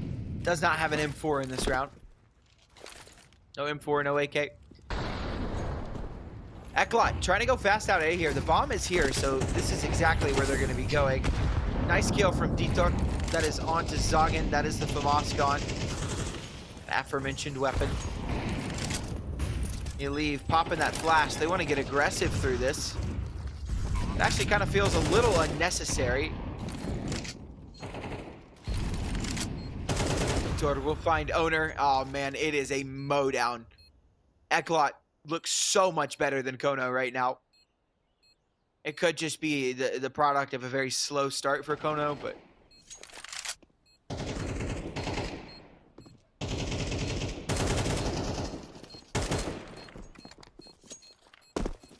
Saltovsky on 1 HP. He at least found some impact with that op this round, but it's not going to matter for too much because kONO still loses it. It will be 7 in a row for Eklot.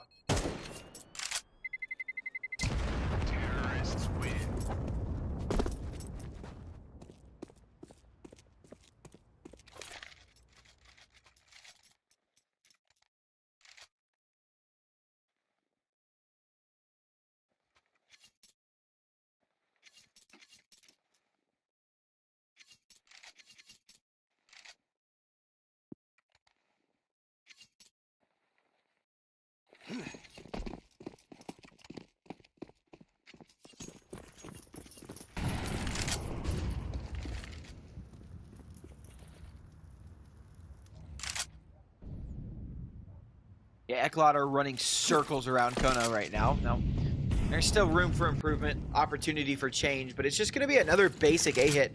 They've already thrown this util out there, ready to rock and roll. The Elite will throw a flash to get us popping and rocking.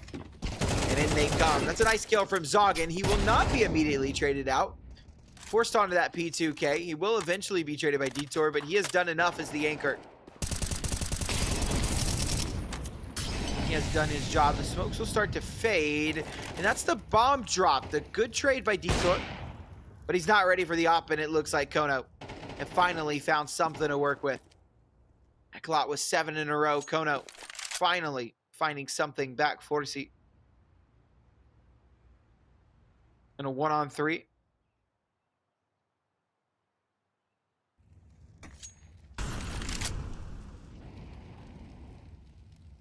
That was such a weird push from Eklot. The bomb went into connector. Not into connector, but towards connector instead of towards the site. And I'm not really sure why that was. Preasy's got that kill on Assaltovsky. If you're kONO, you can't lose this round. You have to close this one out. You can't. This would be terrible, not only for your mental, but just kind of everything. They will at least be able to close it out. Amster's got that kill. And it will be 7-1. kONO at least chiming in with something here.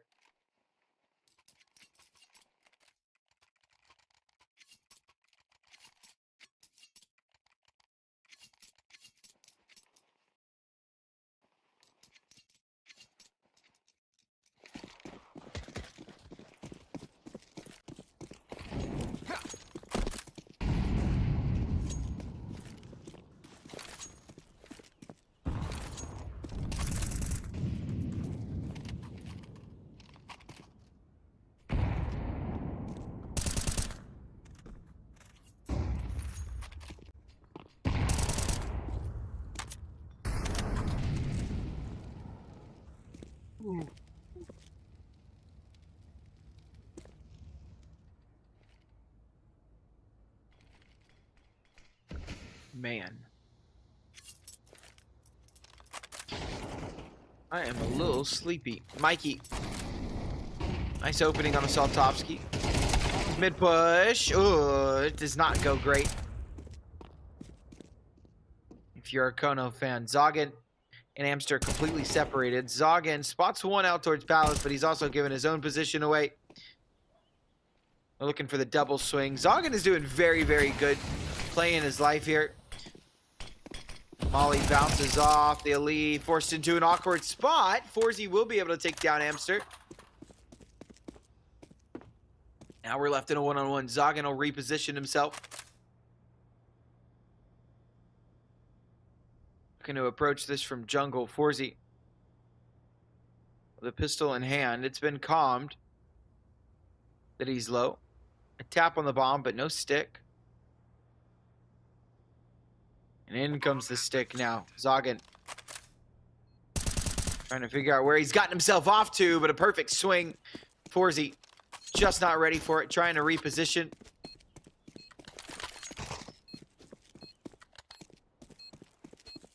Zoggin picking up everything he can. It will be a second for kONO. Exclamation point foot cam. What the fuck?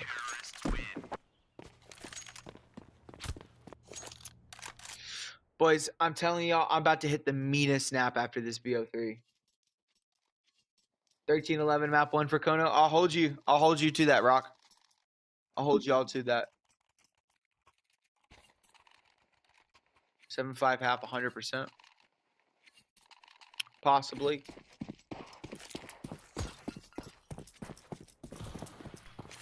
I am not gonna lie. I'm hitting the meanest snap after this. 8-4 half, 13-8 end. Okay. Let's see who has the script.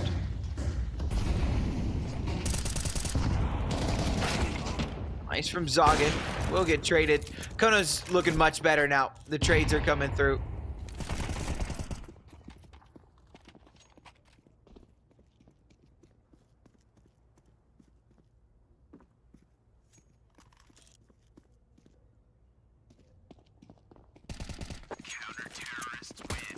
Down goes Forzy.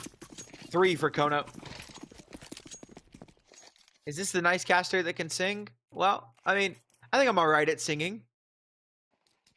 What happened to SJ? No idea. SG. SJ. I don't even know how to say that. I have no idea, to be honest with you, bro. I just talk about the game. I don't really know too much. I don't know if he's just being subbed out right now or if owner, like, permanent thing.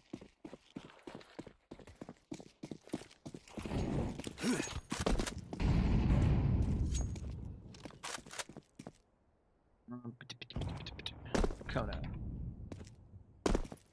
Let's look at him. Oh yeah, I mean SG's not on the team. I guess owner's like a perma sub because they don't have a 5th on HLTV.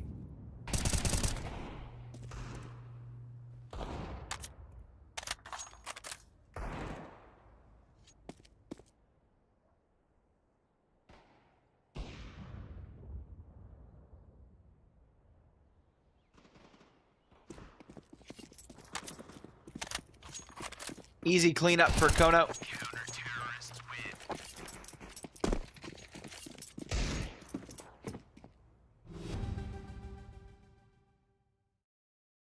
Owner was on Adventurers, that's right. I was like, he's on a team that I've watched very, very recently. Who was it? It was Adventurers.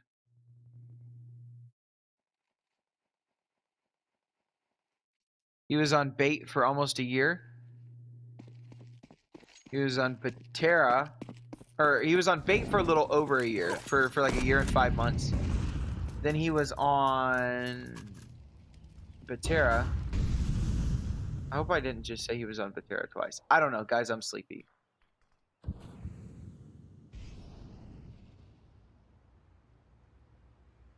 Alrighty, last round of the half. kONO have done very, very good work here to bring this one back. Make it look a little bit more manageable. Make it look closer. Owner with a big pick onto Mikey. A good opening. A good way to get us cooking towards 7-5, which is exactly what kONO are looking for. It's already been a not so great half on a map that is somewhat considered to be CT sided. It's nothing crazy. It's like 7-5, 6-6, right? It's nothing major. This map, its CT side is a little bit easier. Leave, able to take down owner. The tap's coming through. Saltovsky gets one with the 5-7. Zoggin will go down to Forzy, and we're left in a 2-on-3, but I don't think they're going to be ready for this position. You can see where Captain Kirka is. He has tucked himself away into Firebox. Do not believe that he will even be cleared. Yeah, down he goes. It's on the Aleve, a 1v3. See if he can do anything at all. Drops himself in a sandwich. He's got 1 kill, but Saltovsky hits him in the side of the head as he goes for the swing onto Amster, and it will be 7-5. 7 rounds in a row for Eklot, and then 5 in a row for kONO.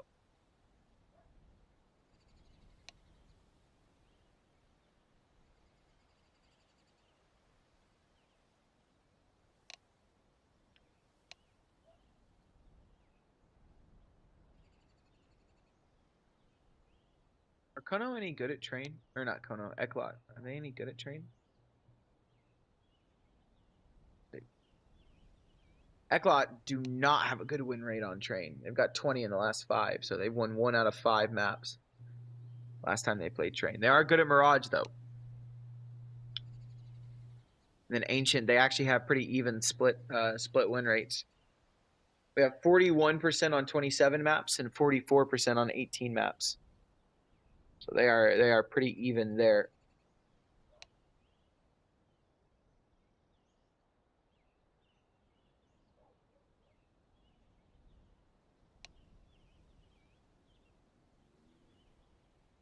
Who is their win against? OG. They beat OG. They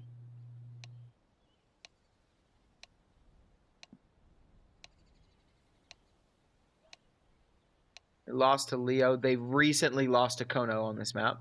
Not on this map, on train. They lost to kONO 8-13 the last time they played. And that was on the 11th of this month. Yeah, it was a couple days ago. Let's find out. Last Friday. They lost train to kONO, so.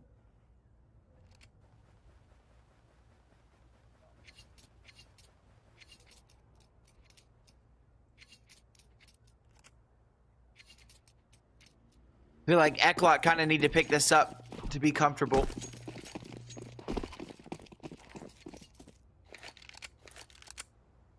I don't think it would be impossible to win on train, but from the stats that I just saw, they're going to have a rough time for sure.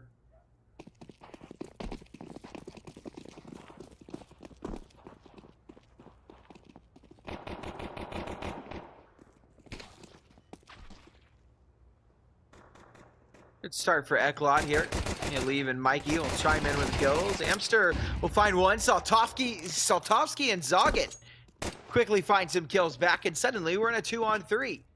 Turned 1-on-3. The Leave, the only one left alive. Since CT, I believe they know where he is because they're looking for him. Suddenly, kONO have the advantage after 2 opening picks given away.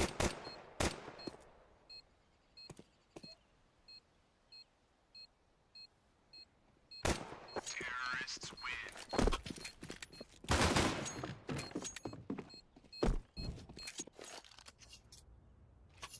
7-6.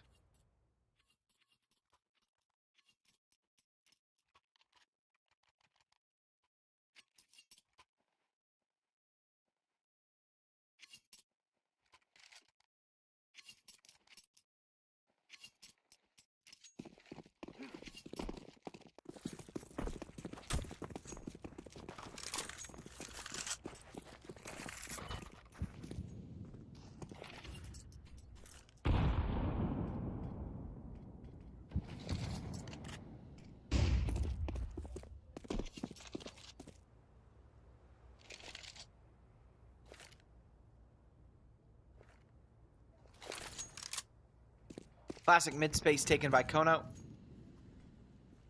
Pretty standard default. We do have a force buy-in from Eklot. Some upgraded pistols.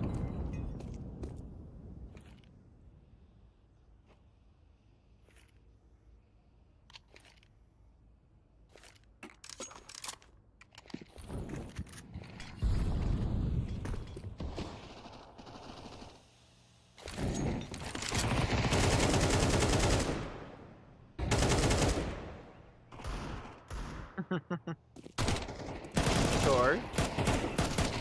Strikes with that deagle. The force weapons are coming through, but no longer. It's a leave and detour from the ramp to try and claw this one back, but it will not happen. It is all onto the leave, and he will go down as well. We're all tied up. 7-7.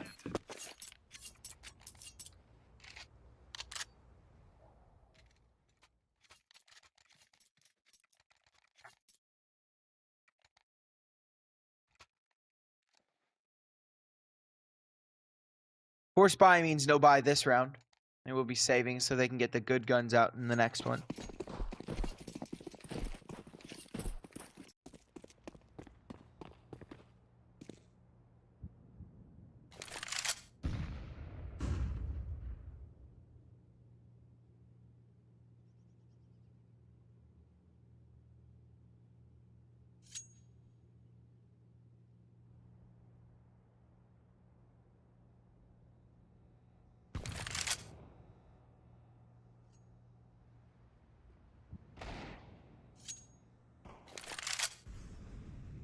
Grammar police in the morning goes crazy. 51 absences isn't bad. Oh, no, it's pretty bad, brother. That is terrible. I've skipped a lot of class this semester of college, and I don't have that many. If I'm skipping classes, it's because I've got like really important work or something like that. Like sometimes Copenhagen Wolves games will get in the way of class, and I'll skip a class or two because of it. Or sometimes EPL games will run from 4 in the morning till almost 1 in the afternoon, and that causes me to miss class. It's 9 p.m. Well, brother, it is 7 a.m. here. I've been up since 3:30. Actually, I've been up longer than that. I did not sleep well last night at all. Needless to say, I am hoping for a 2-0 here, but hoping, not expecting. Do I get paid well as a caster? I get paid okay. It's not bad. It's not bad. I make decent money from EPL. I make good money for working for the Wolves, the Copenhagen Wolves, and Might.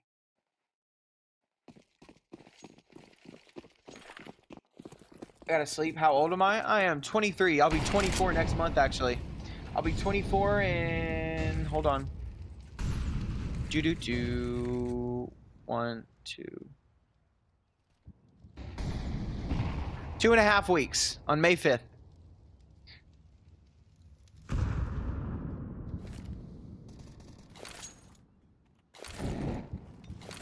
Punk status? Yeah.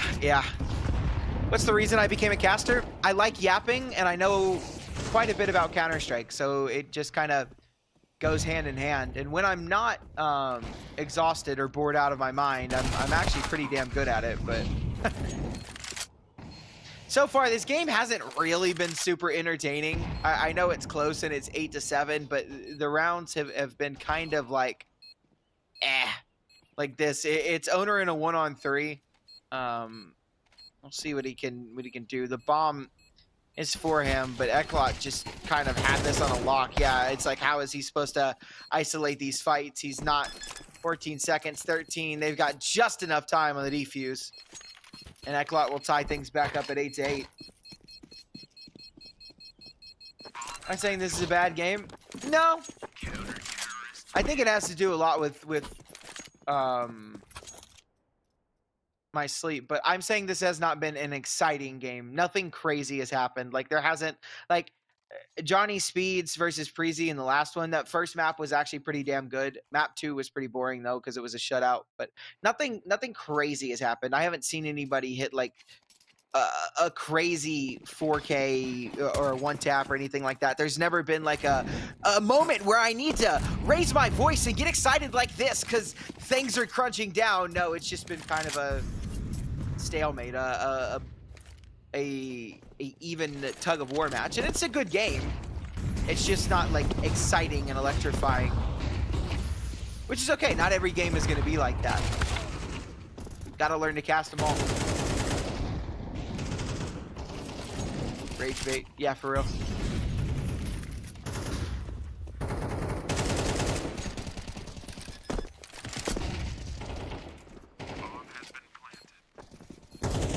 Preasy does get belt to ass.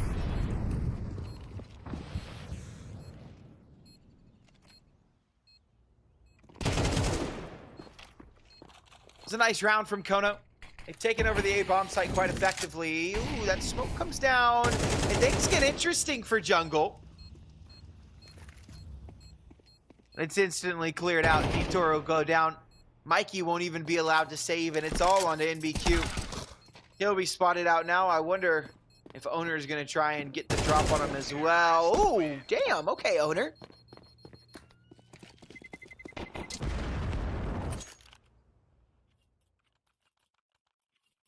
Bro, it's 23 kills. You talking about Zoggin and Owner? Ain't nobody hating.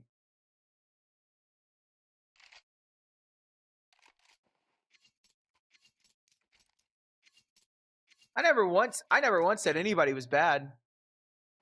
I just said I haven't seen anything like, I don't know, crazy.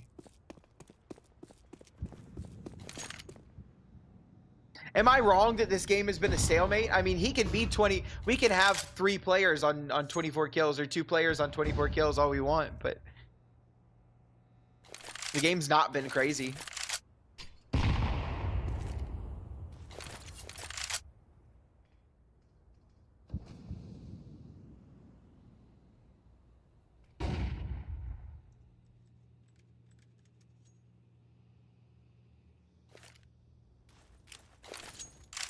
Old VP kind of game. That is exactly right, Mustard.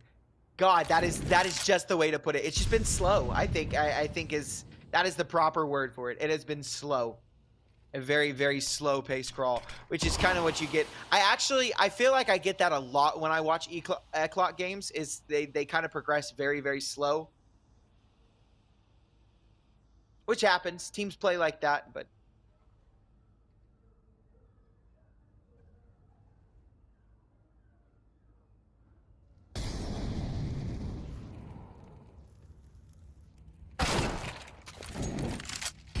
Nice shot from the elite. Capo, you can say that you're a kONO fan. It's okay.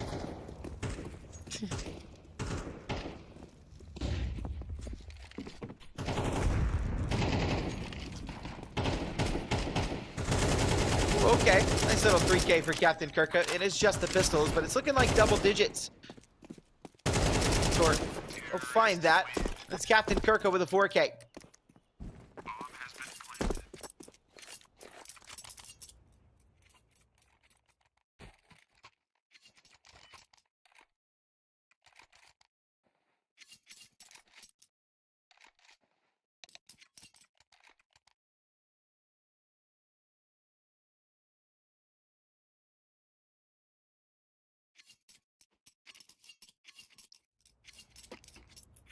That's a good point, Mustard.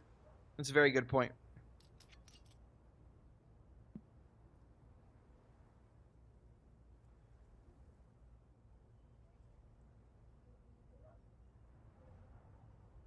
Economy, I feel like makes comebacks happen a lot more in CS2. Like it is, I think it's a lot easier to come back in CS2, not just because of the round, right? It's MR12, so you need less rounds to win.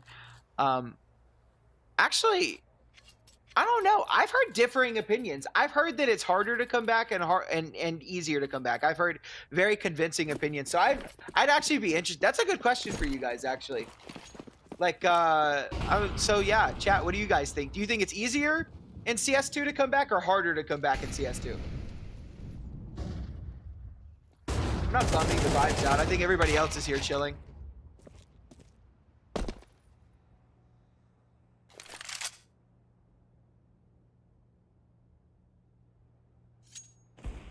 It's also 7 in the morning. I'm not going to be screaming my lungs out at 7 in the morning. You think you're harder? I was going to say, I think it's just chill, bro. Like, it's 7 in the morning. I've been up since 4. I'm not scrawny. I'm not Launders.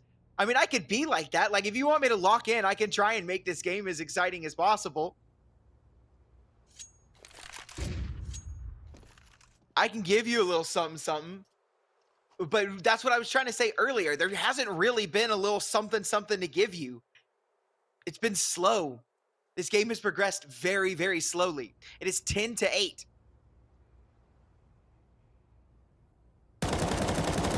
You want me to lock in? All right, let's lock in. NBQ. It's a little bit of damage on the Saltovsky. That nade is going to be short because it's stopped by a little cat railing. Molotov is interesting. The bomb is still stuck cat. A is completely clear. All Saltovsky has to do is drop off a cat with that bomb. And he will now. He will run up connector as it's been called, but they're going to come through that smoke on him. Saltovsky. It's going to get interesting. He will cross. Another smoke drop for top of connector. And the bomb will go down. So here comes the retake, a 2v3. Saltovsky's got the op in his hand. Low HP though. So not long for this world. And MBQ takes down Zoggin, and that could be all she wrote. Yeah, Detour. That Molotov will find Saltovsky. Eklot will find 9. And we're 1 round away from tying things back up once again.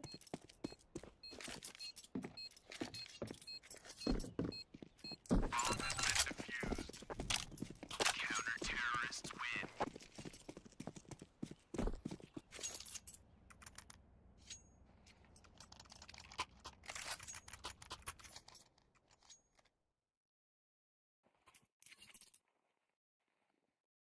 And we get into an interesting situation. You see the loss bonus for both teams is not great at all, and their money is not good. So we're getting into the final rounds of the half, and we are kind of at a round right now where this could be make or break for both teams, right? If kONO are able to win this, Eklot are not going to have a lot of money going into the next. And it'll be 11 and most likely 12 as well. If Eklot can win this, they'll tie things up, get themselves 11 before kONO are able to buy again. But with that double entry from kONO, things get a lot more difficult for Eklot. It's just the Aleve back here on his own from A ramp, hoping he goes overlooked, hoping that he's able to find something, anything to offer his team. He has gone uncleared, but he will chime in now, and now they know that he's here. He just needs to continue to be a thorn in their side. That's good, a good dink, but Owner claws it right back. Forzy has no way back into this round, and it will be 11, and he needs to start thinking about a save. He really does. Somehow, though, the bomb is not on A site, and Forzy has dropped it, and now we have a chance at this round. Somehow, Forzy has been gifted an opportunity, and he continues to be gifted opportunity after opportunity. This is ridiculous from kONO. They had the round in the palm of their hands. Oh my God, and Forzy makes it 10. How do you throw that?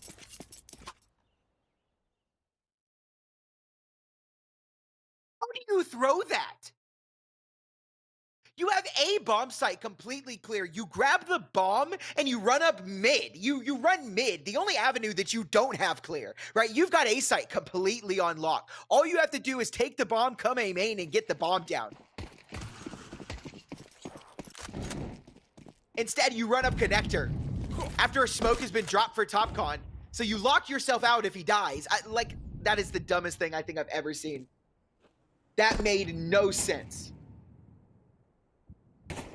Hell of a round from Forzy. I do not want to take credit away from him at all. But my God, did kONO fumble that big time. Good shots, though. They're bringing it back. Now it's Detour and Mikey in a 2-on-3. Can they close it out? Kirk will put him down in the dirt with a deagle. And mistakes don't matter, apparently, because kONO say we can just win with pistols.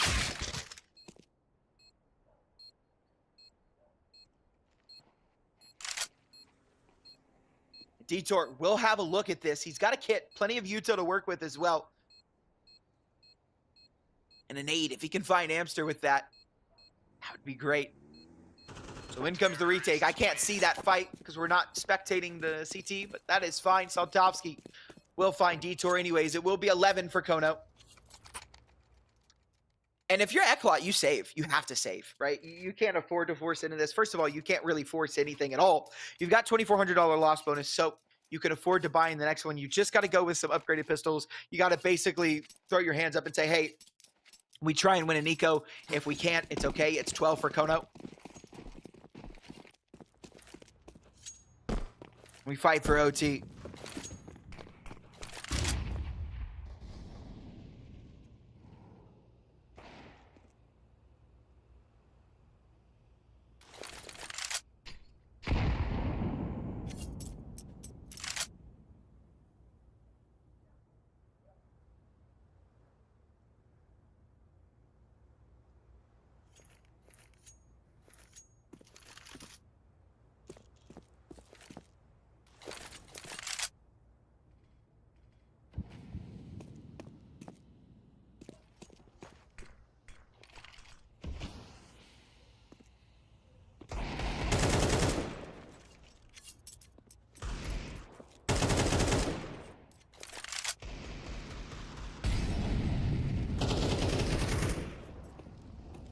Nice kill by Owner.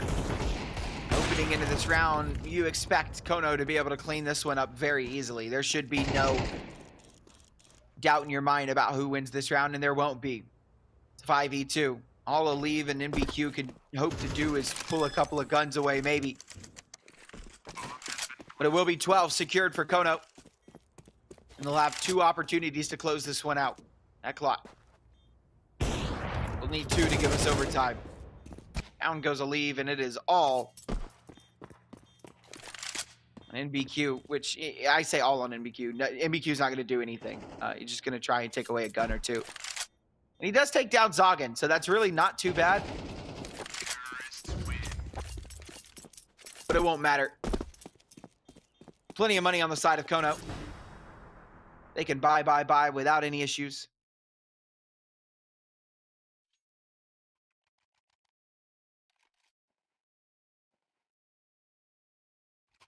And the rifles will come back out for Eklot.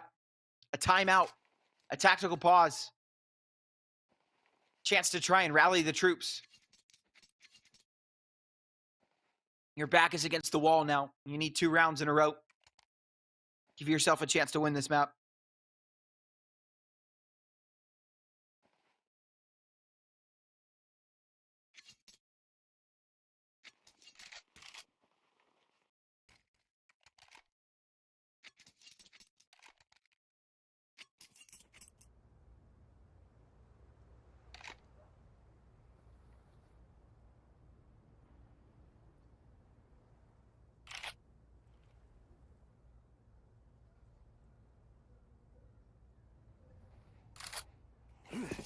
Do I think next map is a blowout? Well, Eklot are not very good at train from what I've seen. So maybe, I mean, maybe they've gotten better at train.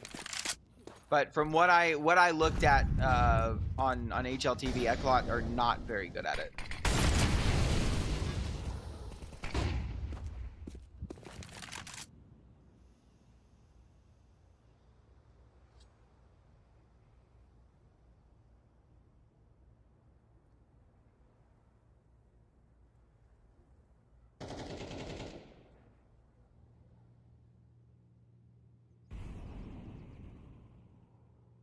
Eklot. You can see how important this round is to them. They're playing this way different. A lot slower. Taking less space. So careful about this. A nice kill from Kirka. That nade will finish him off. Zoggin. Drop that Molotov and just back away. NBQ. Ooh, damn. What a shot from Zoggin. He'll work his way out into the site. Back turn. The Aleve will take him down, but Amster quick to follow up. Saltovsky has found Detour, and it is a 1-on-4. Forzy with it all to do. And I don't think he's got a chance. There is a lurk coming in from Owner. Forzy, this would be an incredible one, but he will not get it. Owner is even going for the knife. He wants to try and end this on his own terms, and he will. A knife in the back of Forzy. And ladies and gentlemen, kONO, from a 7-0 deficit, come all the way back. They win that 13-10. And ladies and gentlemen, we have their own map pick coming up next. It's Train, a map that they're good on and Eklot are historically not good on. So we'll see you guys in about 5 to 7 minutes when we're back. We've got map number 2. Go use the bathroom, hydrate, eat food, do whatever you got to do, but be back here. You're not going to want to miss map number 2.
Magic.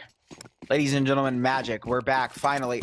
I have no idea why the pause was so long, by the way, guys, so do not ask me. I have no clue. Genuinely no clue. I was sitting here. I was just as anxious as you guys. But my God, FaZe, yeah, you did do it. FaZe Hardic, you 100% did it. It's map number 2, kONO. Actually took Eklot's map pick of Mirage 13-10. And the last time these two teams faced on train, kONO actually won it, but they won it 13-8. We got a little freeze here, so that's always fun. Oh. Oh. Oh, hello. Are we good? Chat? Okay. Well, the Elite's starting us off strong with a 3K on the pistol round. Captain Kirka and Zoggin to do it all. They'll come out pop dog. Detour's got one with the dualies. Gonna back away. Captain Kirka just trying to isolate the fights, but the Elite will give himself a 4th.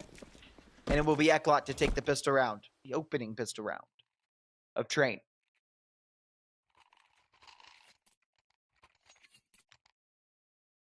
They've got to win this if they want to take us to map 3, which will be Ancient. We'll never understand the dualies. I do. I love the dualies, but only on the CT side. I buy the dualies all the time on the CT side. I thoroughly enjoy them. But it depends on what position you're playing in, right? You don't want to use them in long-range gunfights. You want to use them where people are going to be swinging out right in front of you, and you can just spam, spam, spam, spam, spam. What's the difference on T? Because for the T side, you don't really need anything but the Glock. The Glock is mobile. You can buy the P250 to, like, I don't know, because it's like the USP, right? But the goal on the T side is to kind of like be mobile, and I'm not really a big fan of the dualies like trying to like run and gun. I just would rather have the Glock, to be honest.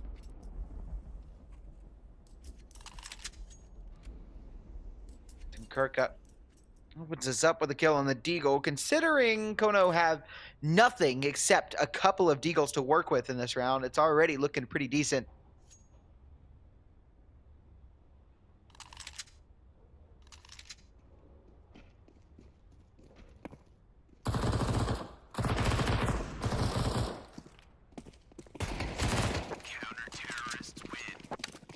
They close it out. It's just the 1 kill.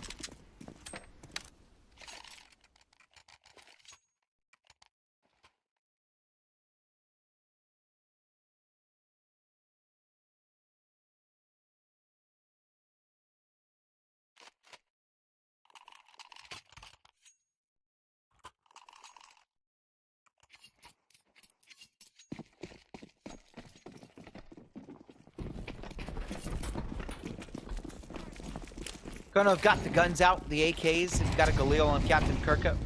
Historically, Eklot have a very, very bad track record on this map.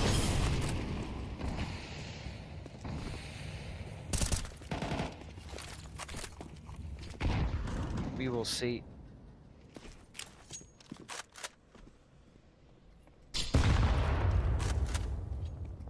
Good nade onto the Elite. Taken down to 60 HP already. I don't know why I said it like that. Taken down to 60 HP at the beginning. Very good nade. Galil is lethal to him now. Couple of bullets exchanged on the B site. Now, kONO run out. Captain Kirka will put that Galil to good use, and it takes down NBQ, but not before NBQ finds one of his own. The rest of the defense rushing out onto the B site now, and this is going to get very, very difficult. Detour with pretty easy cleanup here with the MP9, and kONO left wondering what the heck just happened to our push. They are forced to fall back. They do not have the bomb. And I think these two are just going to save.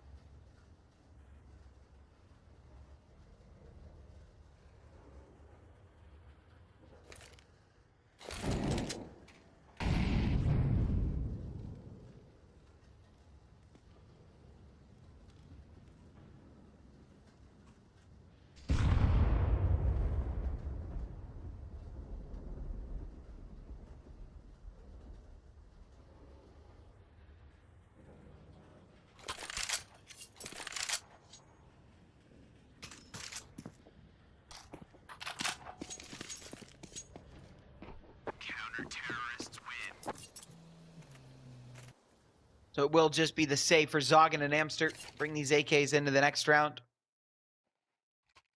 Will they buy around it is the question. Or...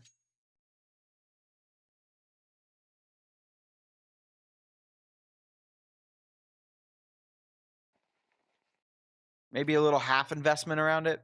Honestly, I don't see any reason not to buy around it. Your economies are really, really weird now that Amster and Zoggin have no money.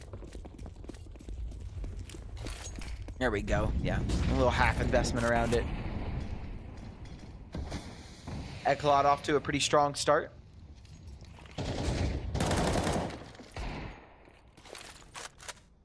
Look at the space taken already. Already up through Pop Dog.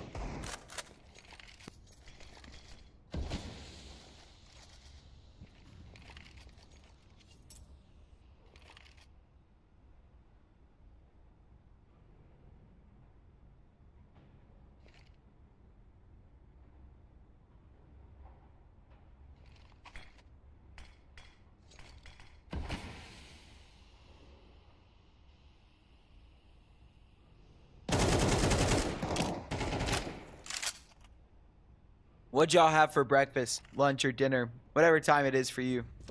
Maybe you haven't eaten yet. Maybe you have. If you have eaten yet, what have you eaten? I had yogurt. I had Greek yogurt this morning and a glass of vegetable juice. Not vegetable, fruit juice. The naked stuff.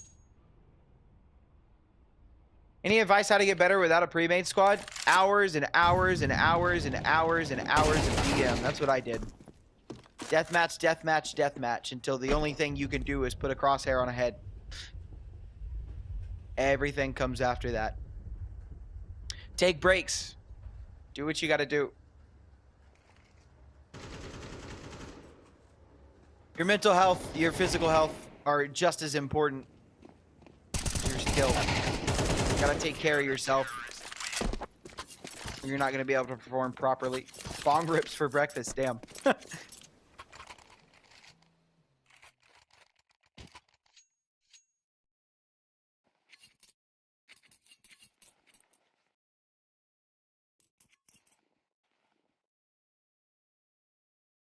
Skittles? Hell yeah.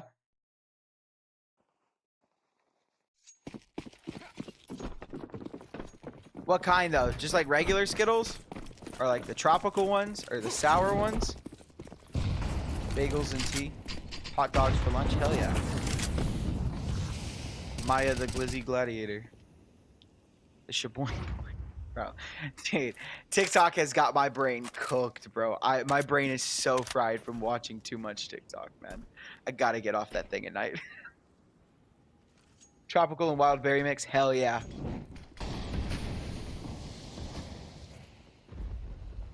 I'm a sour Skittle guy, but I can only eat so many of them before my tongue is numb. Cigarette and black coffee. That's a working man's breakfast.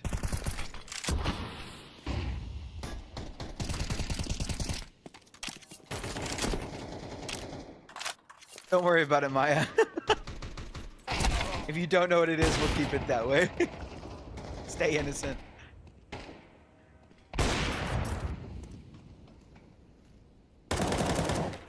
My god, Eklot are farming kONO so far. Oh, Counter-terrorists win. 5-0. They did this on Mirage too, though. Eklot got off to a 7-0 start, and then kONO came all the way back to win it. Sour, yeah. Sour are great. It's just I can only eat so many of the sour Skittles before my tongue is like, ugh, brother, do something else with your life.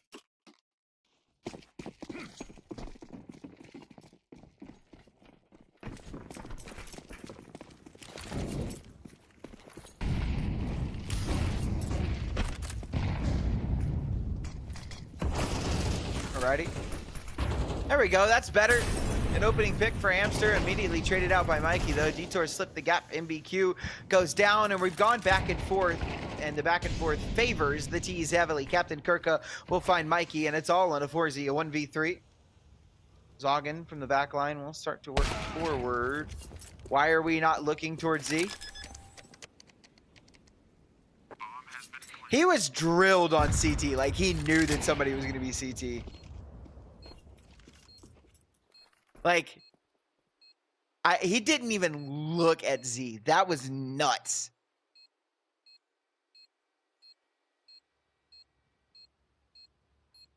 That man was confident, bro. He's like, this motherfucker is CT. I know he is CT.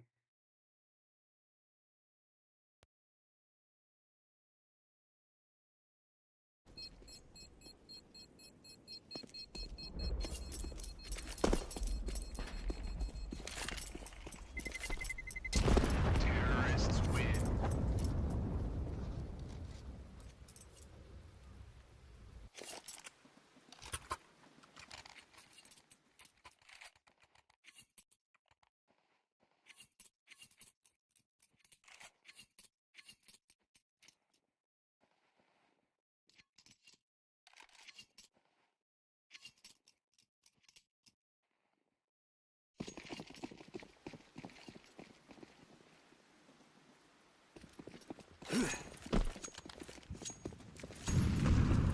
Unk. What does that mean? What does unk mean? Yeah, it's like another way of saying old.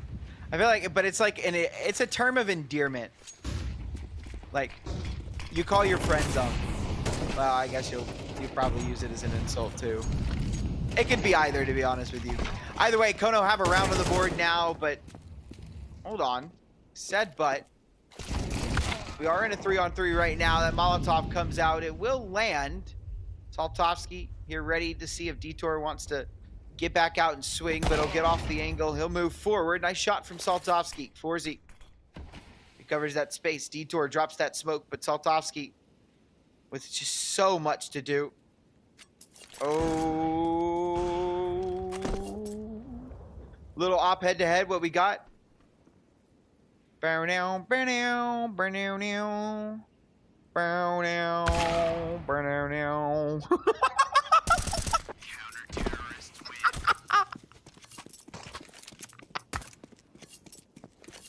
Did Forzy just not see 4-3 moment, I guess?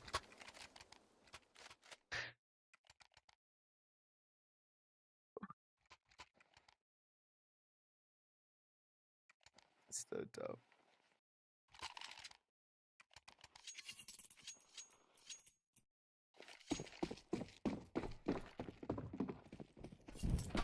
Didn't even try to shoot him, yeah.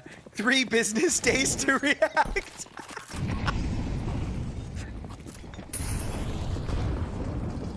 Regardless, it is 6 for Eklot.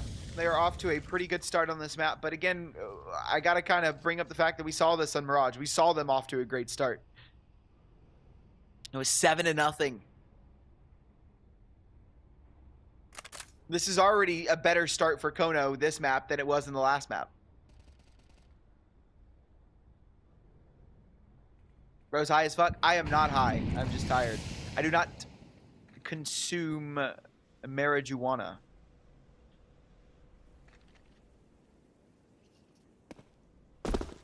Also illegal in my state unless you have a medical card. I'm just like this, bro.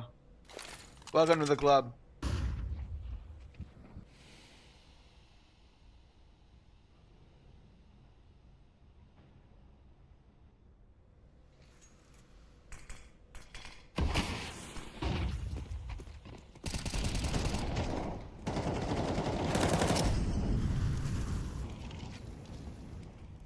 Yo, you guys want me to imitate like 90% of casters that come on here and do these games sometimes? Not all of them.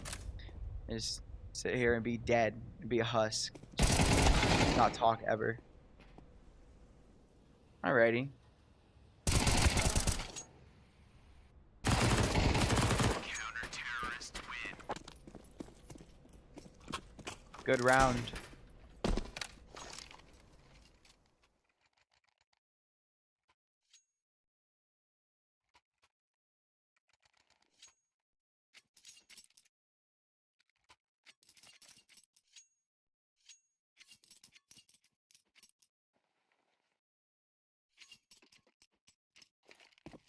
What a round.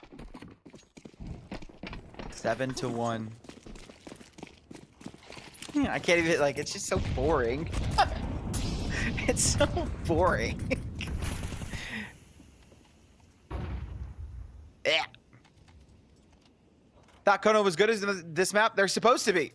Eklot are also supposed to be bad at this. They have a 20% win rate on it. Welcome to the world of Counter-Strike 2.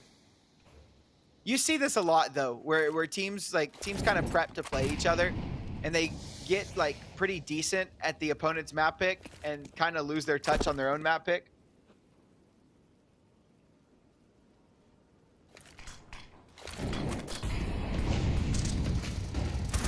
Least telegraphed B hit in the world.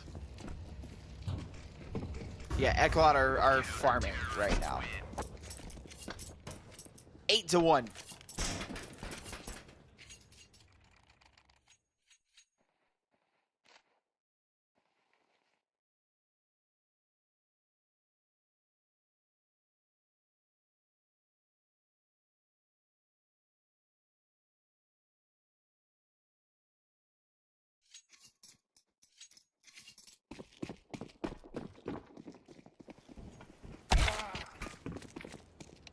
Oh, not live.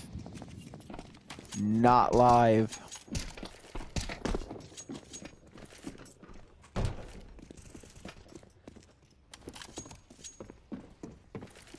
What happened there? Bro just DC'd. -1. Put your hand in mine. You know that I won't stop until I make you mine.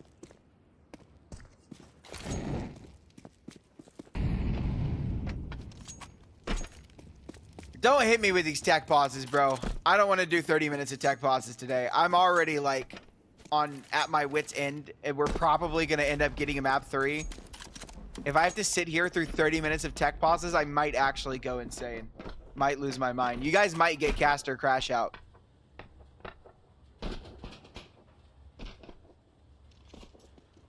It does stop.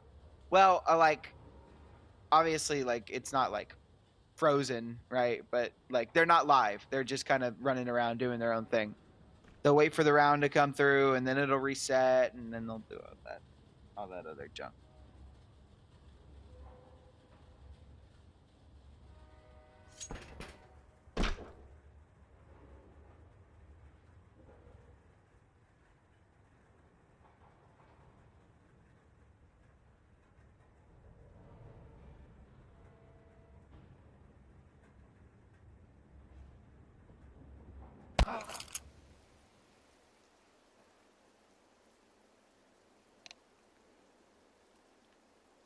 Tech pause.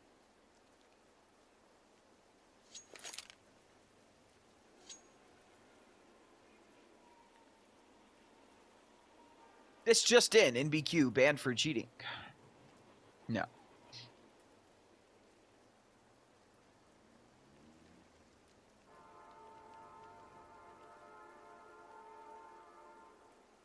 That'll be the day.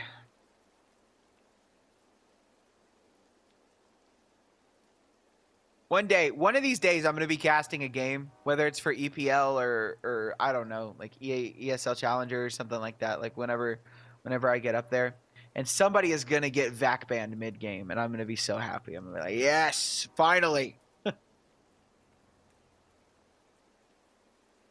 Live vac ban.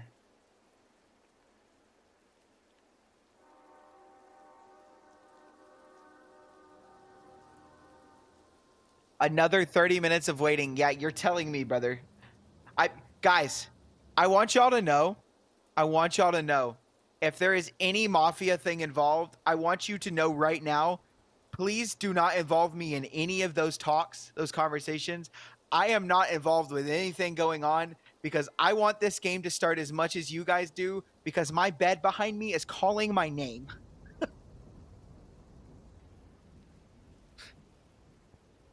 I am one of you guys. I am one of you. That's what somebody who's in on it would say. It's all a part of the master plan. I know exactly what's going on. I have a script in front of me. I'm just lying to you guys to keep you on your toes, to make you think that I'm on your side. Did he get banned? He didn't get banned. He just disconnected. The ban thing was a joke.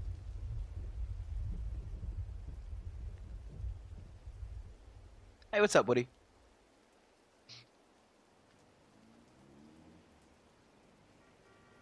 The script.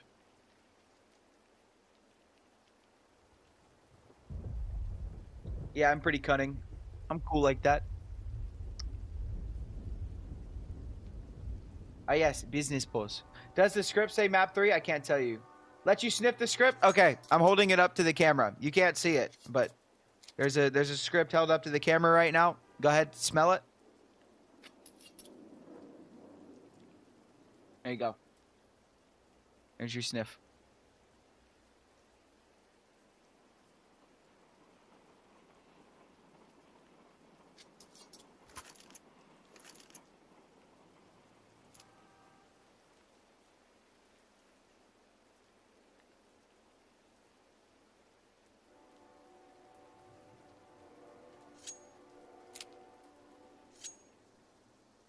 Mafia. Business boss.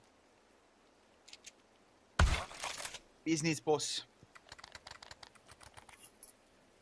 Script says 3? Damn.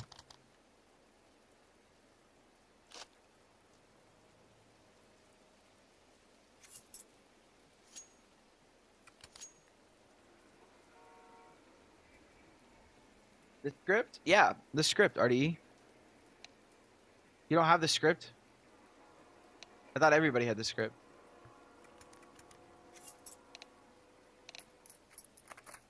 Did they not give you guys the script before, like, you guys place your bets so you know what you're doing?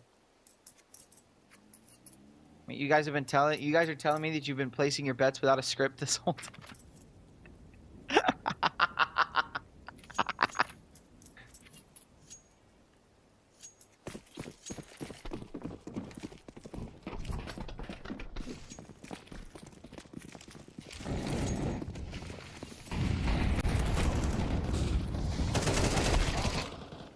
Oh my god. Good night, Amster. Oh! Oh, I thought Owner got both of those kills. I was like, damn, that's kind of nuts. Left in a 3-on-3 now. KONO have just pushed out onto the A bomb site. They're tired of playing games. Don't want to take this too slow. Ooh, what a shot from Saltovsky. Down goes MBQ. It's a 3-on-2. Man advantage in favor of KONO. Immediately brought back.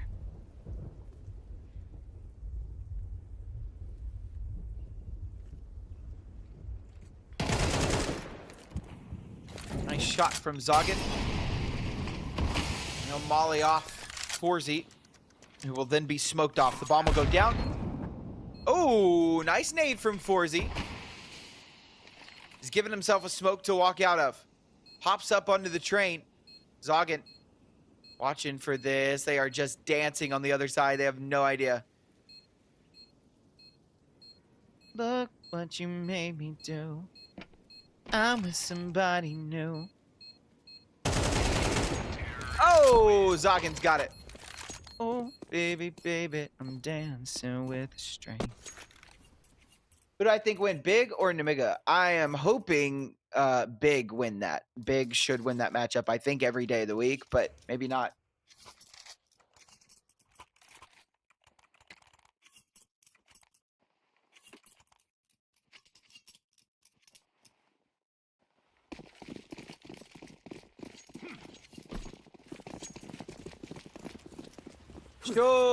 Sure. Let me get a bacon, egg, and cheese. Cheese, but bacon, egg, and cheese. Bro. God, my brain is so cooked, boys. And girls.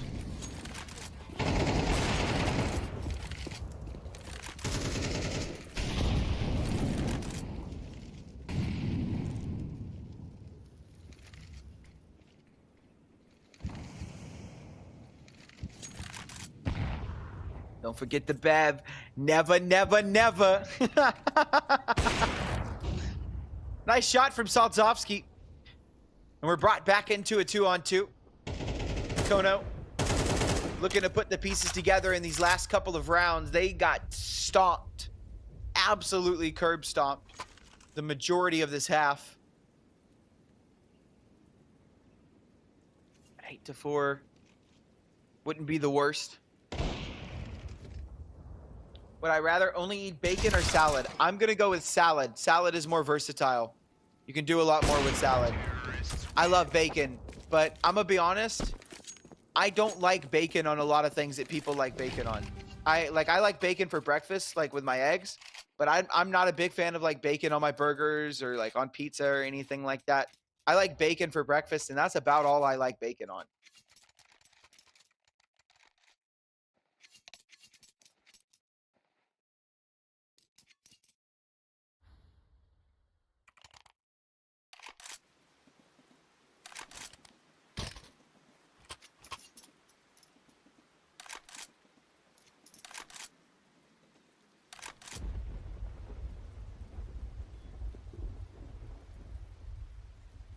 Only like plain bacon without anything? Yeah. But I would rather eat salad. You can do a lot more with it. You got Caesar salads, spring salads, fruit salads, chicken salad.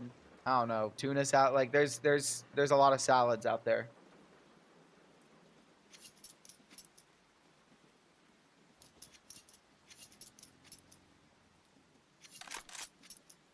Bacon on my birthday cake top? Nah. Dude, I had a bacon donut one time when I was, I think it was like 3 years ago when I was in Norfolk, Virginia. I was in the Navy, for those of you guys that don't know, for a little bit, and I was stationed up in Virginia. I had a bacon, like a maple bacon donut, and I hated it. It was too sweet, and I didn't like the bacon.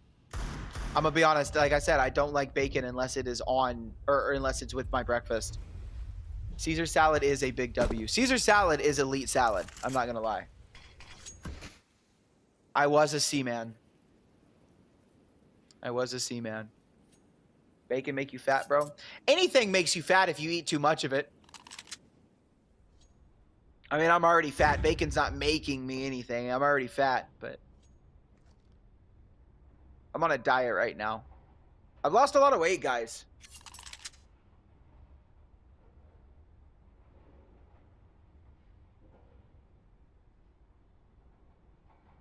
Alrighty. It is the last round of the half. kONO. If they come away with this, this is very, very doable. Eklot, they win this. They really only need the pistol round, and they can secure it pretty easily. The lead will strike on the owner. He's making that M4 work. He's got 2 kills. Down he goes. Detour with the MP9. Finds another. Down goes Captain Kirka. Saltovsky will find Forzy. Keeps us in a 2-on-2. Zoggett. The other side of the smoke. Detour wants to run. Oh my god. Hello, Detour. Good night, Zoggett. BQ and Detour. In a 1-on-2, Saltovsky is going to book it to the B-bomb site. And they are going on a wild goose chase. Bomb will go down.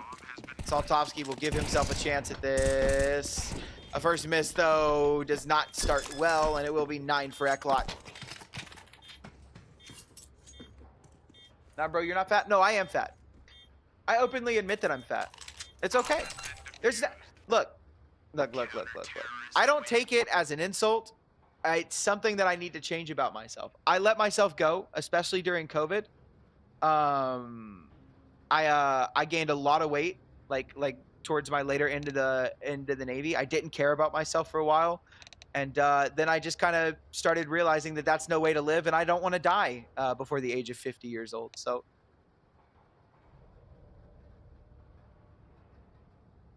it's for me. I'm not changing it or anything. I just look in the mirror and I don't like it. So something I got to change. Let me oil. Yo, Carlos, what the fuck, bro?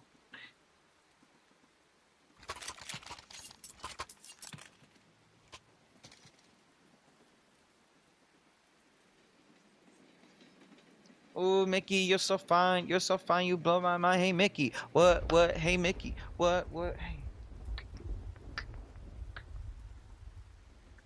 All right. Oof. Tongue twister. Important pistol round here. If Eklot win this, they should really have no issues taking this map. If kONO win this, they can hang on. It's still a long road to recovery, but kONO can do it. But they have to start with this pistol round. And that's a good start. Saltovsky able to find Forzy.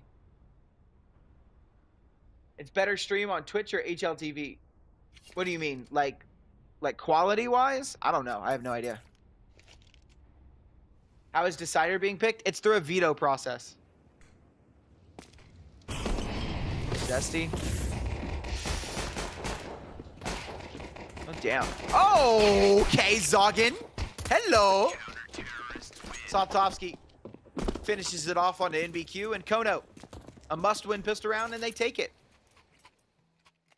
No plant for Eklot either. It shouldn't be a force buy. They should easily find 5.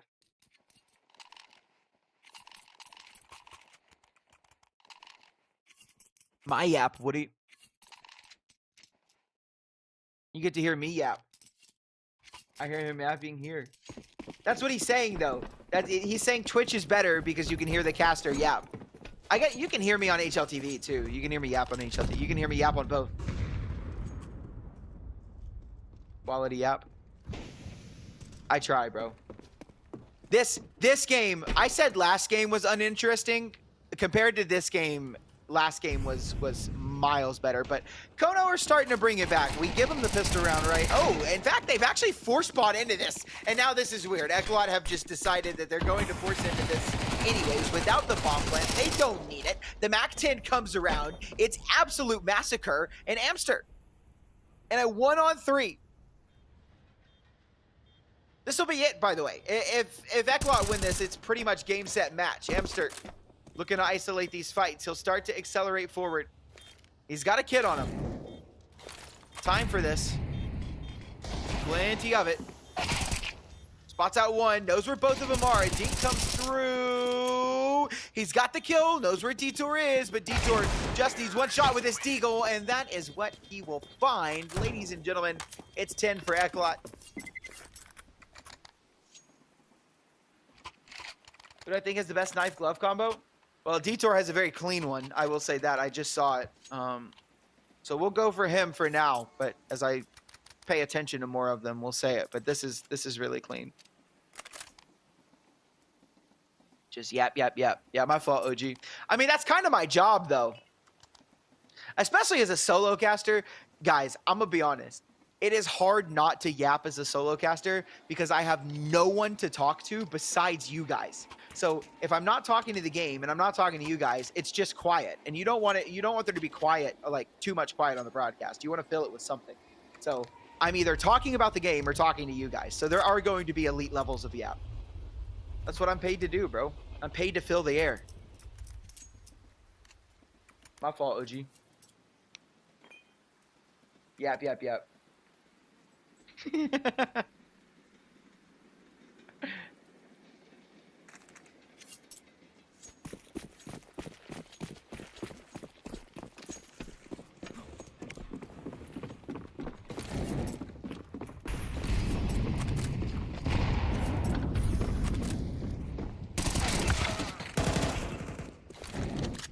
It's good promoter, but an immediate trade by the Elite. Captain Kirko will find one as well. The trade game is good. We're still left in a 3-on-3.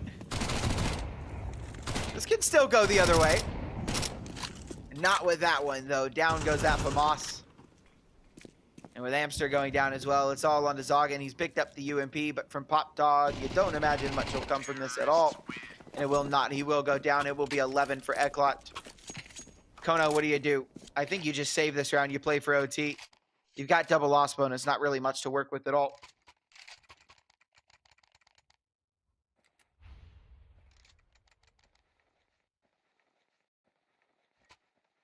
No, duo casts are better, Maya. So I'll explain why. You have to have chemistry in a duo cast, right? So like my actual job when I'm casting, I'm pretty good at it, but I usually have a duo. My main duo is M&J. He comes on and does EPL games from time to time. M&J is a little bit bigger than I am, though. He does some really cool stuff for other tournaments and stuff. But that's my main duo. That's who I have a lot of chemistry with and stuff like that. Those are better, but not a duo with no chemistry. A duo with no chemistry sucks. The bomb is going to go down. I believe Eklot are going to finish this one off very quickly, ladies and gentlemen. I believe we got map 3 coming up pretty soon. It's Ancient. That dude? Yeah, the British guy. Left in a 1-on-3. Bro, damn, Carlos, what the fuck? I did a terrible accent. Do not send that impression to Josh. I will die. Bro, Simon, what the Who's better on Ancient? Well, if we look at the stats, they're actually pretty similar. If you go to the match page, hold on, let me... Matches... Because this round is kaput. Terrorists win. So if you scroll down on HLTV, it gives you like odds percentage map win. So Eklot have a better win percentage, but it's over 18 maps. kONO have 41% win rate on 27 maps. Eklot have 44% win rate on 18 maps.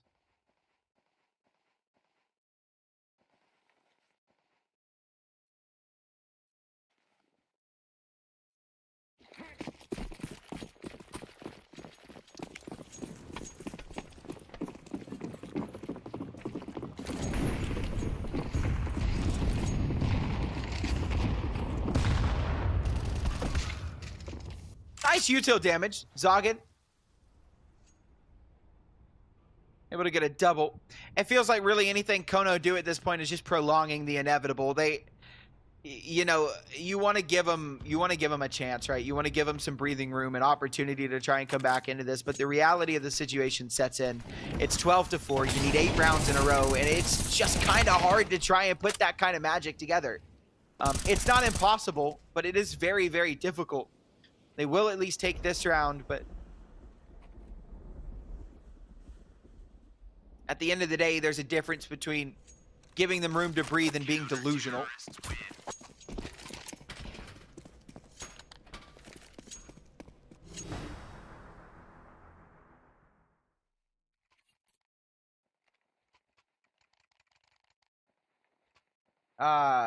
We don't. No.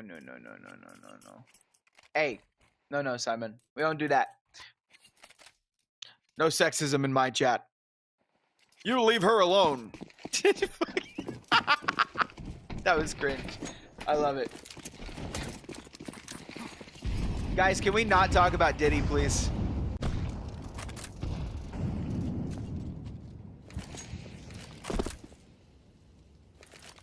Hey, look. kONO have got a 5th round. They've got something to work with. Sorry, you're good, brother. You're all good.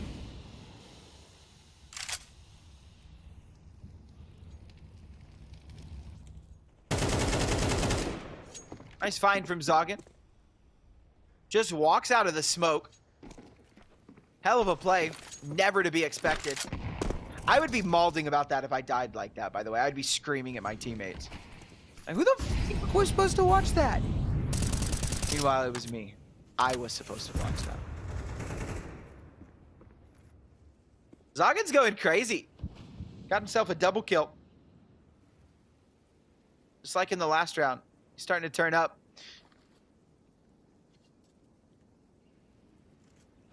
Even if it feels like it's too little too late, this could be a good sign for Ancient to come. kONO have life in them yet.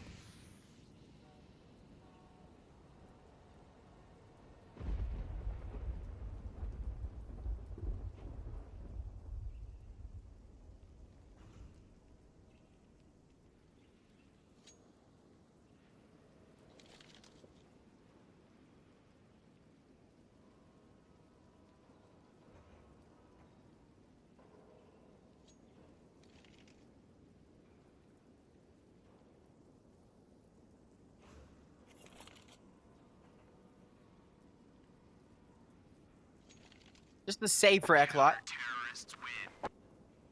So we'll be 6 for kONO. Eklot gonna bring these guns over into the next round.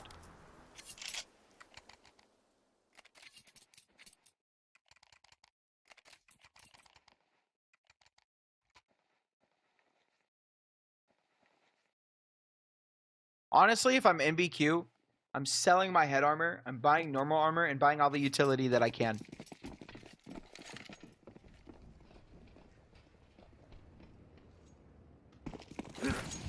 Nice tree. W3.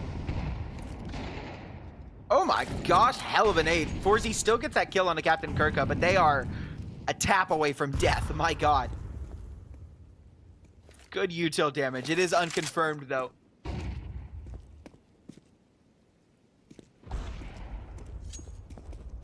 Preasy with a double in this round on low HP. Making that op sing. Let it sing, boy, let it sing.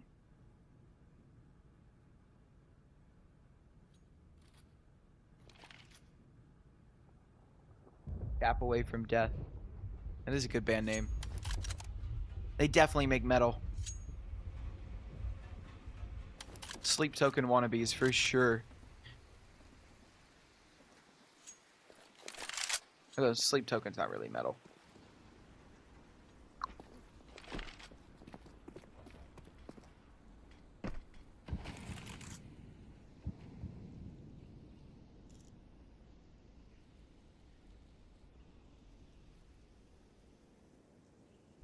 Eklot walking out onto the site. They've got this double man advantage. Make it a triple, and ladies and gentlemen, this could be all she wrote. Unless Zoggin and Saltovsky get to pull back a 2v5. Saltovsky making it look possible, but he has to hit the reload. Theoliva's got the trade, and it's all on his Zoggin, a 1v3, and if he can't get it done, we will have map 3 coming up. It is ancient. I think it'll be a good fight, nonetheless. That smoke, I believe, is going to seal his fate. Unfortunately for Mr. Zoggin. This will be 13 for Eklot, I believe. Let him cook now.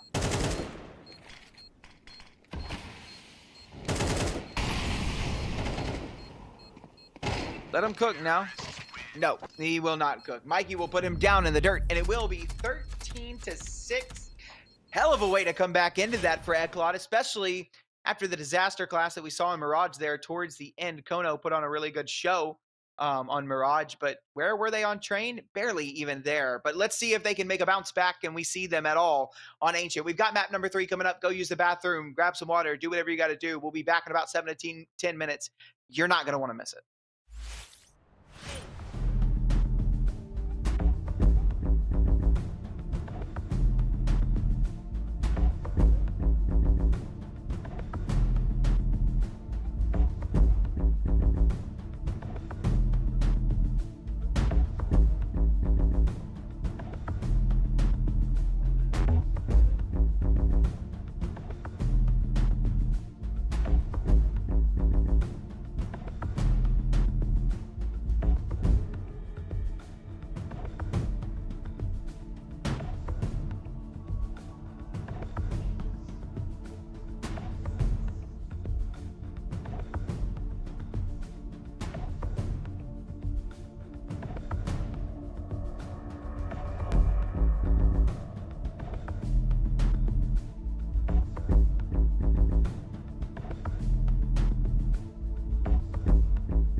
All right, ladies and gentlemen, we're back. We've got map number 3. It is pistol round time.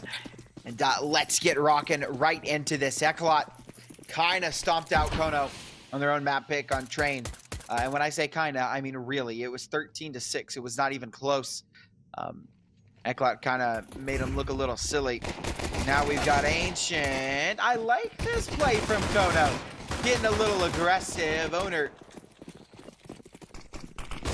really needed to find that one. Oh my god, what a shot from Preasy. Good flash on the back away, and Eklot have actually managed this very, very well. It is a 2v3. The bomb is going to go plant for reverse. Some damage coming through. Nice kill. It's all on to Saltovsky. A 1v3. The rest of the team starts to come in. One shot with a P2. He's got it. Hello, Saltovsky. Welcome. Good morning. How are you? Fine, thank you. Holy crap, what was that? That'll wake you up. What a good way to start this map.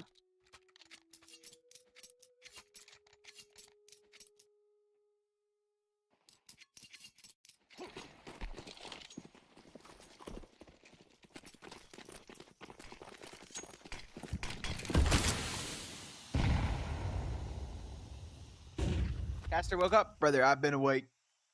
I've been awake for 48 hours, welding my damn nuts to the metal.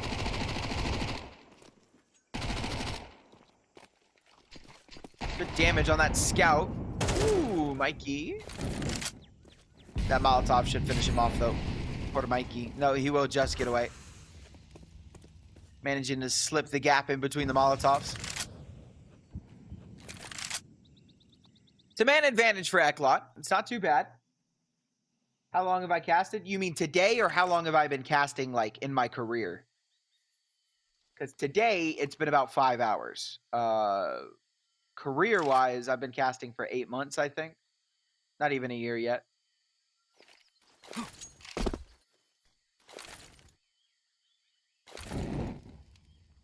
Yeah, so today is about 5 hours. Career is about 8 months. A lot less time than a lot of the other casters I work with and stuff like that. So I got time. Room to grow and improve. That's what matters, is growth and improvement. Speaking of improvement, kONO improving quite heavily this map. Already starting off stronger than they did on map 1 and map 2.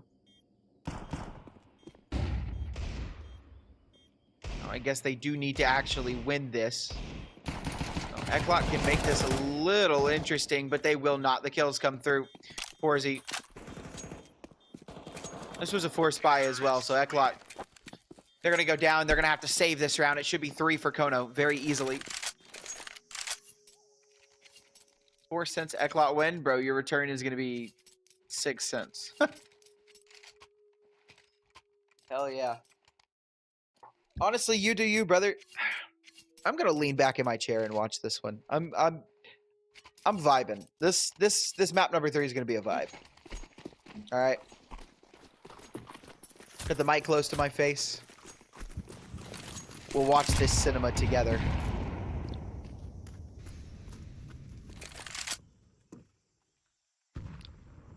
My God. Look at this stack inside a donut. This can get really scary really quickly, actually. If kONO investigate a little too hard, this could get really interesting. Now that Molotov will force Preasy backwards.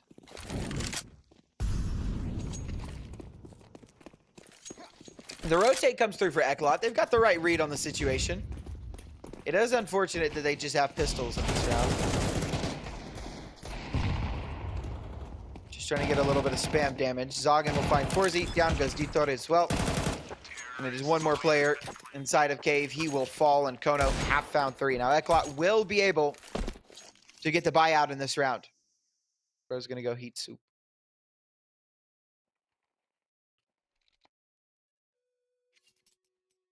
He only comes out at night, the lean and hungry type. Been here before. Watching and waiting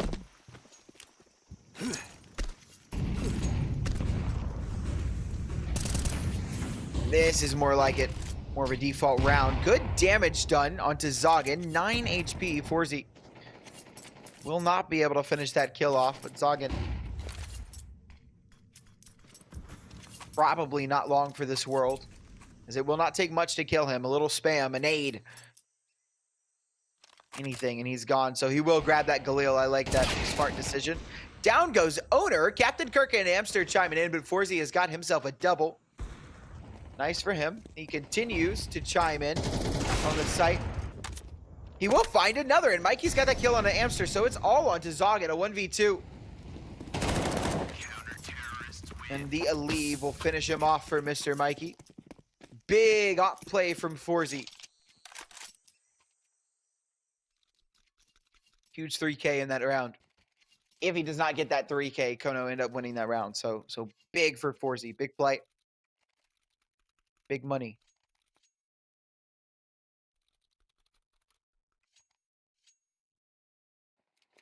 And in that money.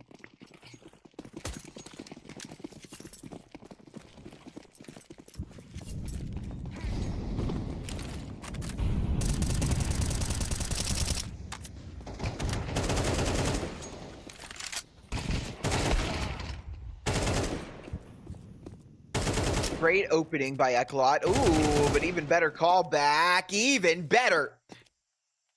Man advantage now. Given over. Forzy has moved his way into the red room. Zoggin looking for this. He should have this kill on a Forzy every day of the week. He does. Dethor's been spotted out.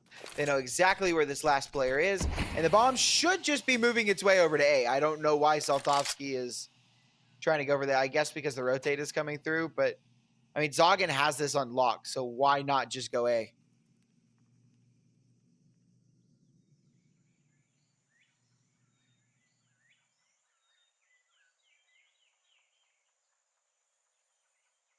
I mean, they have just missed each other.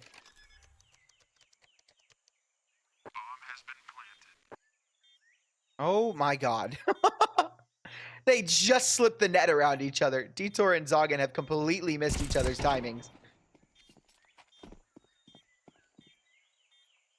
Now Detour has a pretty damn good chance at this round. Zoggin is backed up. And Molotov bounces off. It will not hit Zoggin. He can just sit in this corner. He's got the swing. Down goes Mr. Detour. And it is 4-1. kONO looking much better than they looked on train.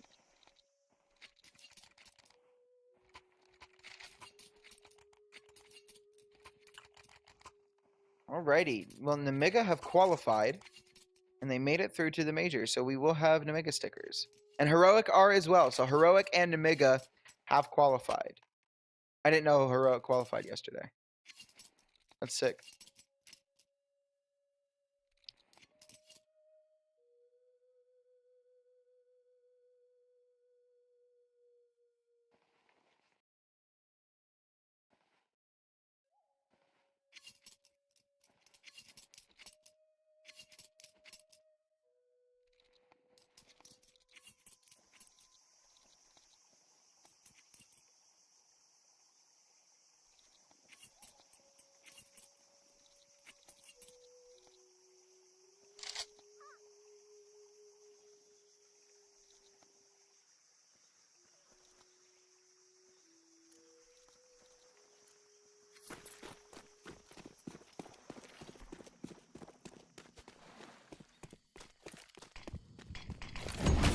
Right back into it.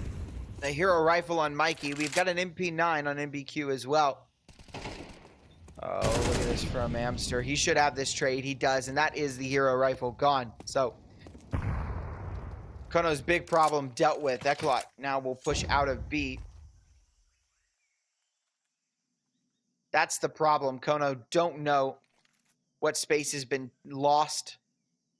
It's been taken. Amster did spot that shoulder out, though. So he knows that one is there. Forzy's not going to be wrapping all the way around.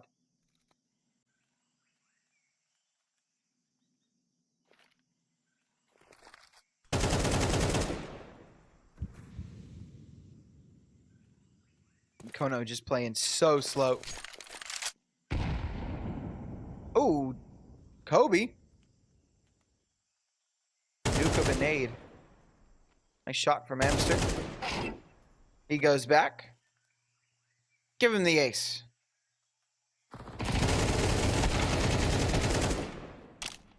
No ace. It's just Forzy. Just hoping for a little bit of exit damage. No real hope to win this round. But he won't find anything else either. Zoggin will take him down. It will be 5-1. kONO starting off very strong on map number 3. The buy will come back in for Eklot. They'll have the rifles, the full utility, everything they need. Does Forzy have the big green? He does.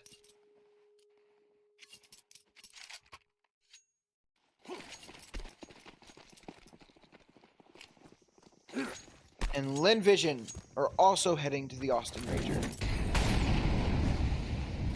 Lin Vision, Heroic, and Nemiga are the first. We'll find out the NA ones later today as well, but I believe it's going to be Complexity. Complexity Wildcard will probably be the first two through.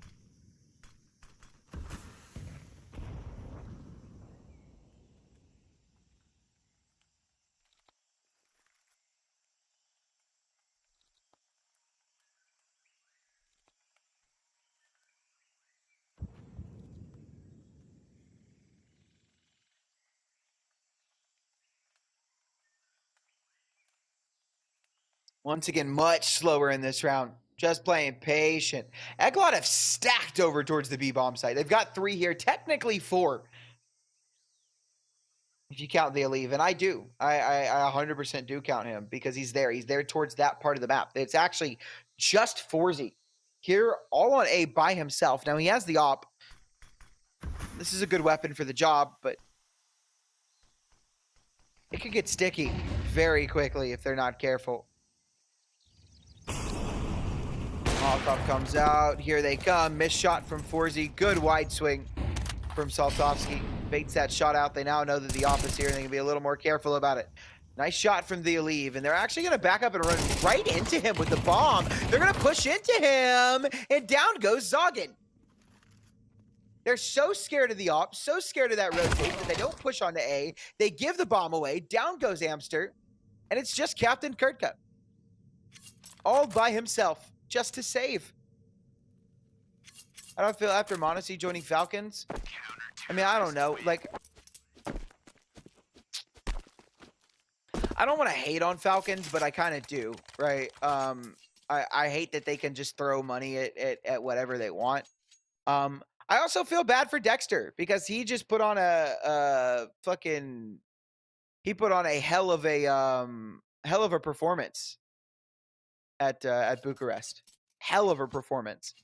And just to be replaced like that. Now, is Monacy the better offer? Yeah, but it kind of sucks for Dexter. It sucks to be in his shoes. But I think Falcons are going to be a really good team. You got Nico and Monacy back together. Woody, I don't think he means anything bad by it. I mean, maybe he does, but I don't give a crap if he does. Doesn't matter. My fault my voice isn't macho and manly. Yeah, this is the cast right here.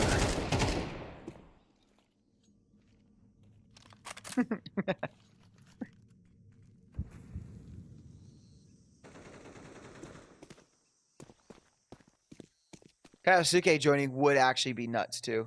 Not one love? No, yeah, I didn't think you meant anything bad by it. I think you were just making a joke. Does not bother me one bit, brother. I am a joke. I laugh at myself. Nice find from Saltovsky, but that is all it will be. Eklot will clean house, and it will be 3-5.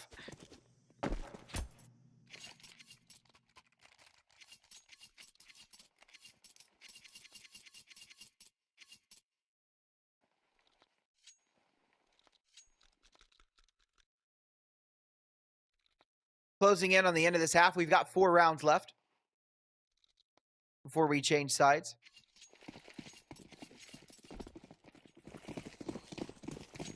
T or CT sided map? This is a question I get asked a lot, and your opinion will vary depending on who you are. I think it's a T-sided map. I genuinely, I do. I think it's a T-sided map. But I think a lot of it also just depends on the team that you are, right? The kind of team that you are. Are you aggressive? Are you slow? Do you like to take your time, or do you like to get in their face and try and get the round over with quickly? Do you like to do?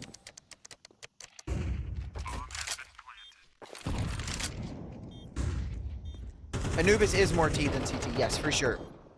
I think Ancient also falls in that category, not as quite, not quite as big as Anubis for sure, but I believe Ancient is T-sided somewhat.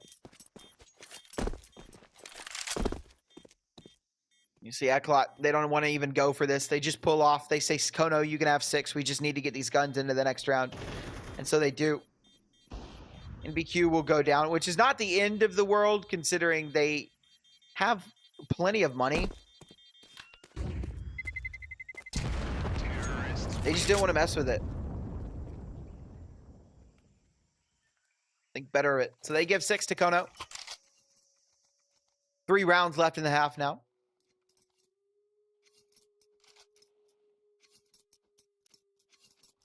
Give me a show.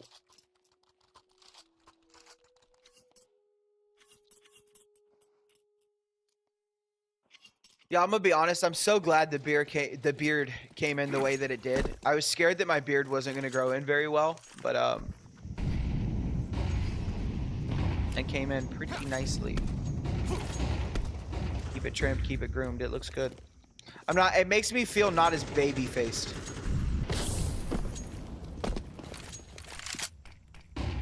Nice double back from Amster. We're kept even. 3-on-3. 1 for Aleve, 1 for Mikey, and 2 for Amster.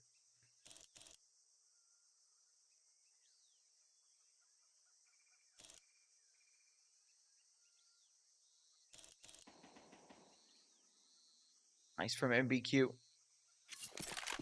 Down goes Mr. Soltovsky. The bomb is not in control. Preasy turning his head on a swivel just in time.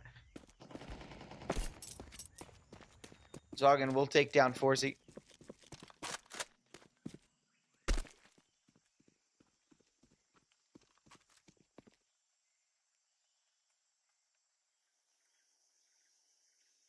He's just saving. I think Zoggin's just going to save that op. I think this will be 4 for Eklot.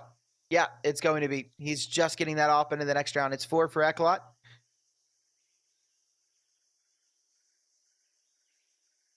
Interesante. Interesting.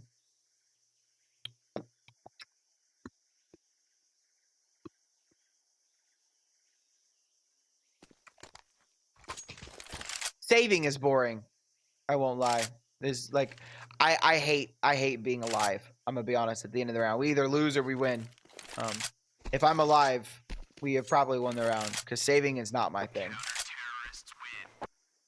Sitting in one spot, trying to get a gun out of the round, not for me. In the pro stream site, no, because they have like software on their computer. Well, also they've got admins and stuff like that that are behind them. So like when they're at LAN stuff and everything like that. Now there is crowd cheating, right? So you have in-ears and you have like stuff that goes over your ears as well. That's supposed to help with noise cancellation. But like in really big crowds, you can hear them through the noise cancellation headphones and stuff like that. So there's like crowd cheating, which is like I guess the closest to stream sniping that pros will get.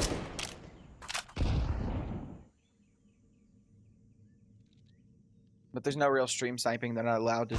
There would just be no way to even get away with that, even if they wanted to.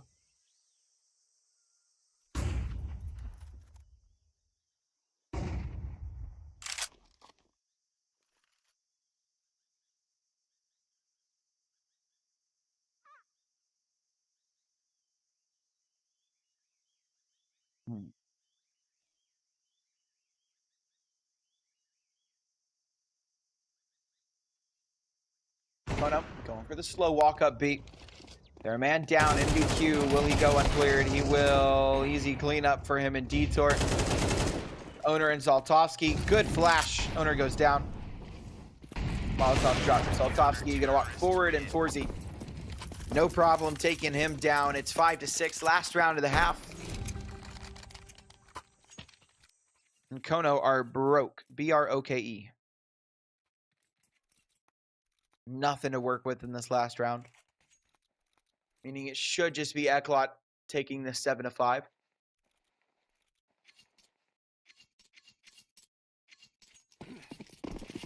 I imagine we're gonna see something fast-paced with these pistols. I don't think that we're gonna like see something slow at all, and that's what we've got. Looks like we've got that A main hit. It's coming through very, very fast. A Molotov thrown for the front as they push out onto A. They are just looking to press forward. Forzy will find Amster through the smoke. He pushes out onto the site. Everyone is dead, and it's just Zogged.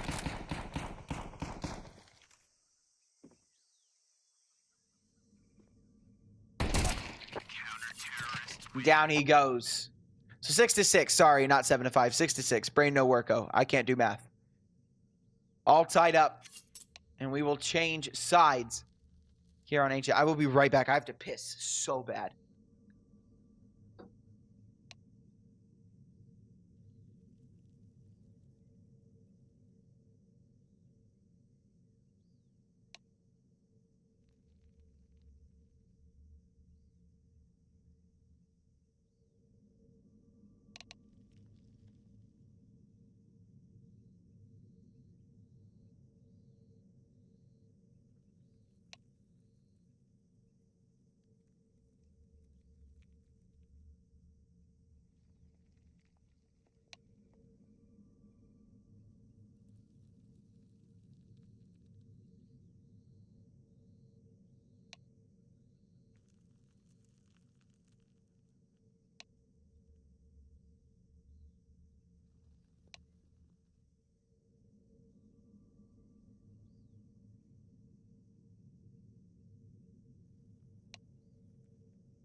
Damn.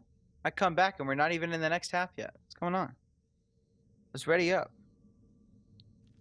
Let's get into it. Let's get rolling, rolling, rolling, rolling, rolling, rolling, rolling, rolling. Oh.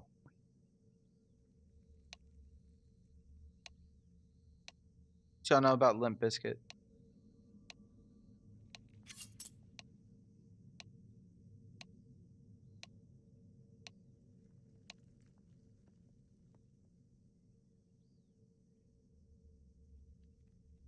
Oh, yeah, Maya's a Limp Bizkit fan.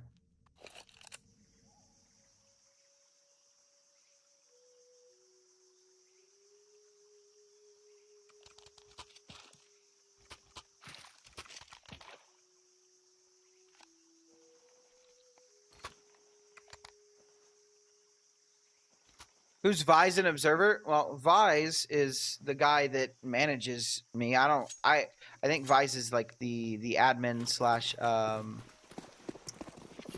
producer, and Observer is our observer.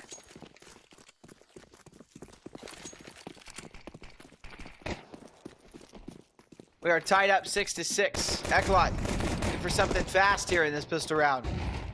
But they're just trying to take contact, draw rotates, and it's actually worked quite well. Captain Kutka has ran over. He's given up the A site, but he will be back here. Ready to rock and roll. Ooh, he will not get away with his life. Eklot will bring that bomb down, and it is a 3v5 as they try and get their way back into this. But it is a tough one to ask for. Amster able to find something with the dualies, but so far it has just been the one.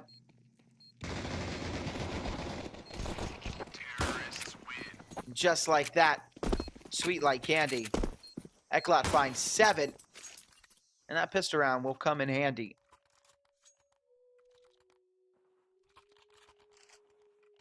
Three rounds.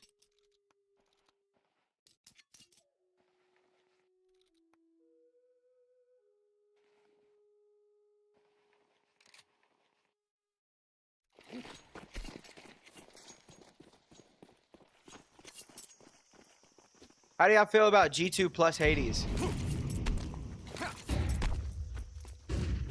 Y'all think it's gonna be a good fit, or are y'all Y'all a little skeptical about it. Oh, damn. All right, Forzy. All right, Forzy. Okay. Little 4K. Padding the stats quite a bit. G2 got Dexter? No, G2 got Hades. It's official. Dexter should go to, like, Liquid. I actually like Ultimate. I hate saying that because I like Ultimate. I think he has potential to be really good, but I don't know, man. I want to give that Liquid time a little bit more time to work with Shuhei. Give them a little bit of space and a little bit of time. We'll see how they are in the next Tier 1 tournament.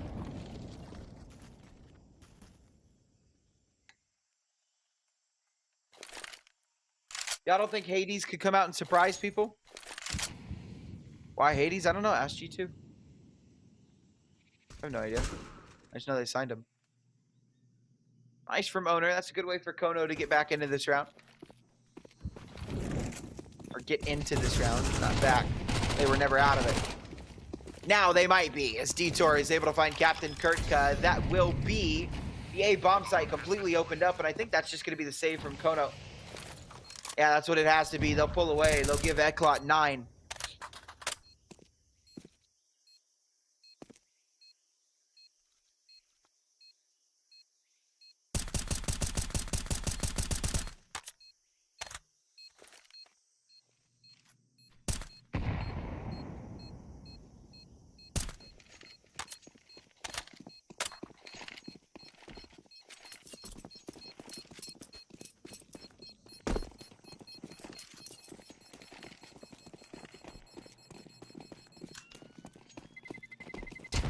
Terrorists win.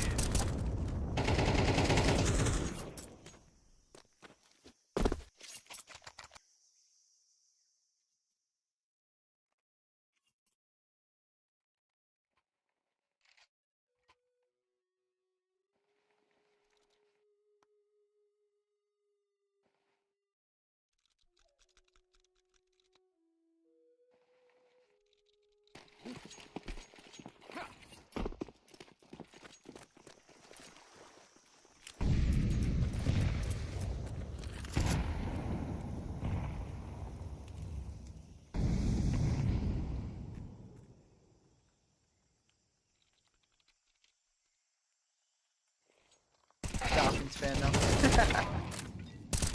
Nice find from Captain Kurtka. He will be flushed out by this Molotov. BQ actually will do it with the Kobe. With the nade. Eklot looking to find double digits. kONO looking to hold on here. I was muted? No, I wasn't. I was just not talking. Spaced out there for a moment.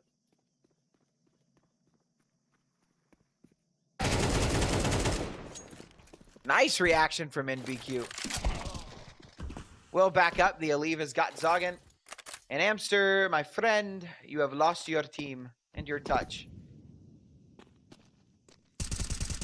Unless you can win this 1v3. Eklot are giving him so much time to rotate in. This is really weird.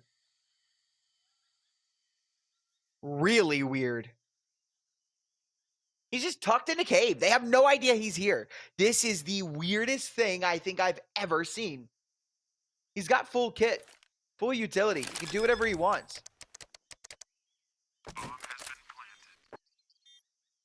Oh my god, and he's just slipped the net as well.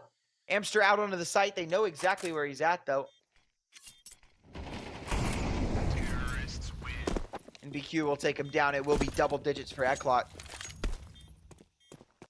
Dexter got MVP but got kicked. Yeah, that's kind of the thing that I was saying. Like, Dexter kind of had a hell of a tournament, and he played really well, especially there in the playoffs. He played pretty damn good. And then he just got the boot. Like, it sucks because it's like, hey, you did great, but we've got Monacy, so goodbye.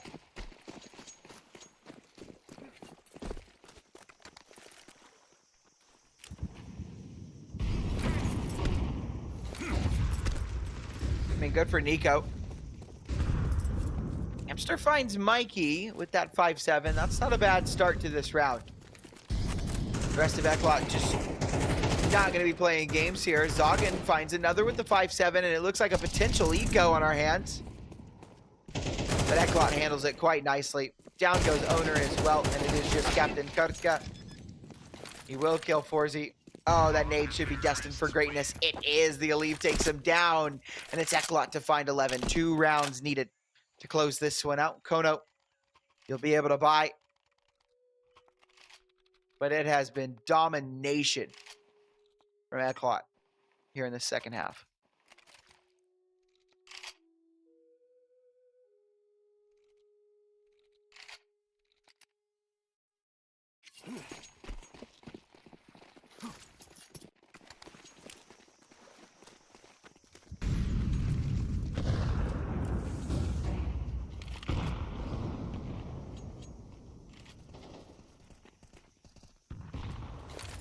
It's a good start from kONO.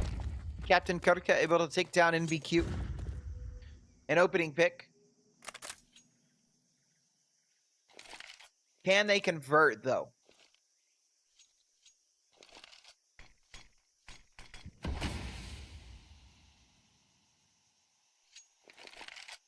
Need a conversion. They need to start winning rounds.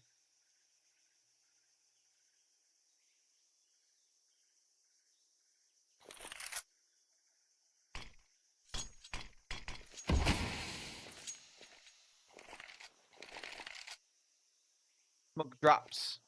And that's going to send Eklot moving towards A. There's a rotate in from Amster. He's moved into Donut. He's going to help his teammate out. And the util comes in soon. It comes in now. A smoke for Donut, a smoke for CT. Out comes the Molotovs. Out comes the fight. And here comes Eklot onto the site. Big bars. Nice flash. Good kill from Amster. A good trade from Detour as well. The bomb will go down. No issues there, and he'll be able to back away. The util will start to fade, though. Oh, God, and the Aleve was in just such a terrible position. Detour will be boosted up under the box. 3 coming from Donut, 1 from Red Room. We'll see if Forzy and Detour can hold on to this one. Detour just needs to wait to pull the trigger. There he goes. Good kill. Just needs to stay alive for a little bit longer. He's got it. Detour managing the fight. He's got it perfectly. And Forzy will swing out to give Eklot 12. Ladies and gentlemen, map and series point here on map 3. 6 in a row needed for kONO to bring us to OT.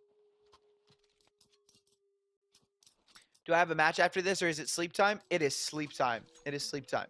There are MRQs and stuff going on that I could stream if I wanted to. I don't want to. I don't care. There's plenty of streamers for the MRQs. It doesn't matter. It'll get covered. Somebody will stream them.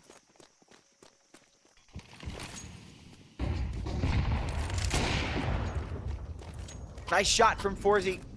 A beautiful opening. And could be the first nail in the coffin this round.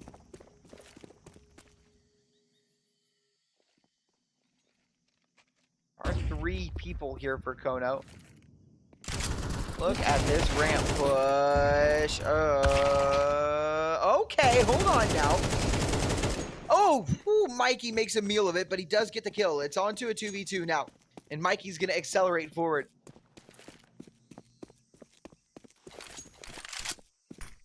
Taking all this space towards A. I love that he drops the smoke for Donut and pushes into it anyways.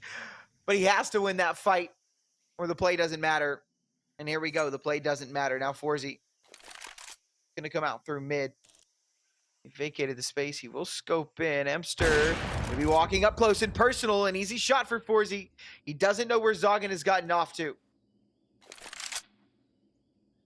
So Zoggin just holds his nerve inside of cave.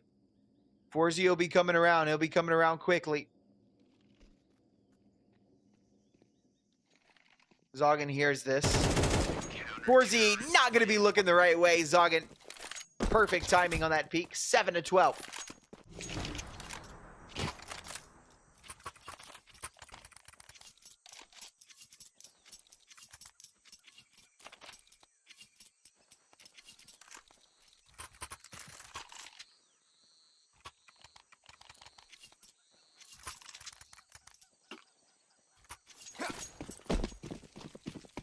And it's kind of like Train, right? kONO can come back on this map. But everything kind of feels like a formality at this point. It's like, yeah, you've got a couple of rounds. Just kind of trying to hide the fact that this map has been pretty much a stomp. Hamster able to take that opening pick, but NBQ has got the trade right back. And all that space taken is gone now. Captain Kurtka will reclaim the site. A smoke drop for A main, which means Eklot will not push through it, or maybe they will. They will indeed. Saltovsky, the first up to bat with a ZWP. He will go down. Captain Kurtka from the back line. The kill's coming through, and it's all on to Zoggin. A 1v2. He's coming from Donut. The bomb is going to go down. He won't be able to stop it. But he can isolate these fights. And he's got a real chance. They're both low. He just needs a couple of clean shots, and he's got it.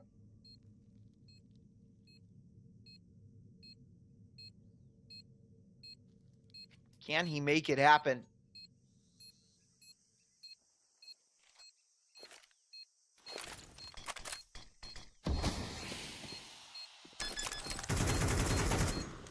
Sticking the bomb.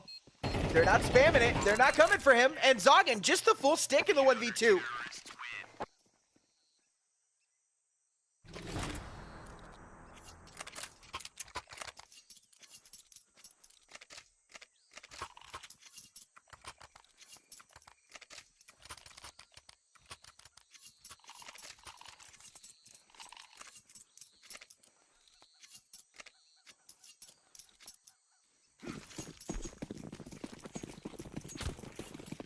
I didn't mean to perma him. I just meant to time out. Can I? Oops. Oopsies. I just meant the 1 second. Yeah, I count those as spoilers, even if it's fake.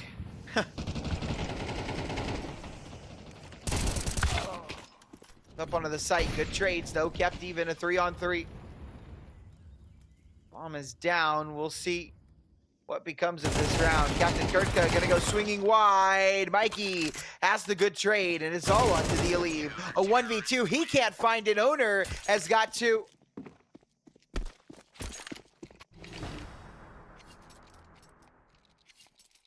And it is 9-12, so it was not a fake score.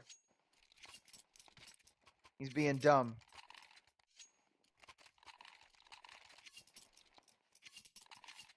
I mean, it still could have been a good guess, but let's go OT. I would appreciate if we didn't go OT, even if you are a kONO fan. No, I'm just joking.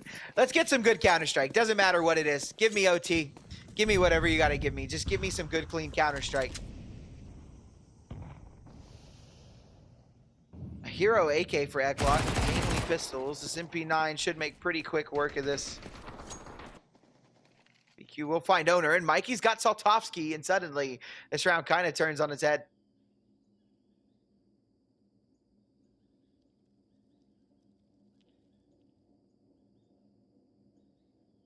Zoggin, I thought he was going to push up, but he's actually not. The bomb is reconnecting towards B, which is exactly where Amster is coming. It looks like he's rotating off of A to come stack towards B, which is an interesting call for sure. No, he's going towards red room. Okay. Extra time for sure. No sleep today. Hey, it is what it is. Nice kill from Zoggin. How to sleep. Close eye. Pray. Nice from Captain Kurtka. NBQ has got that trade. Mikey has put himself in a one-on-one now. The bomb will go down. And it's Amster versus Mikey. And Amster's got it. Give kONO 10.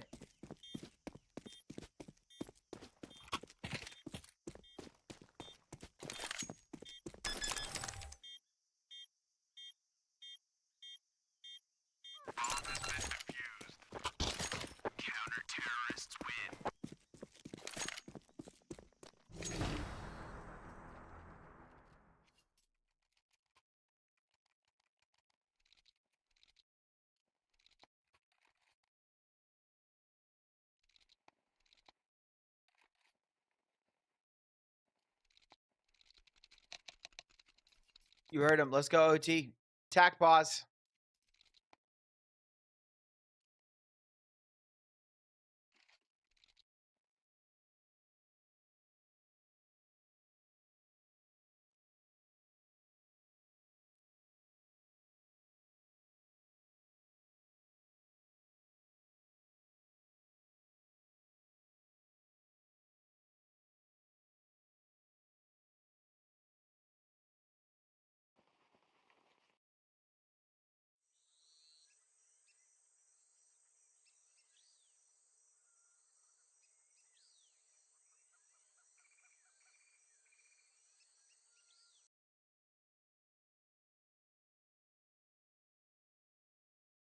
Little freeze. There we go. We're back into it. Full guns for Eklot.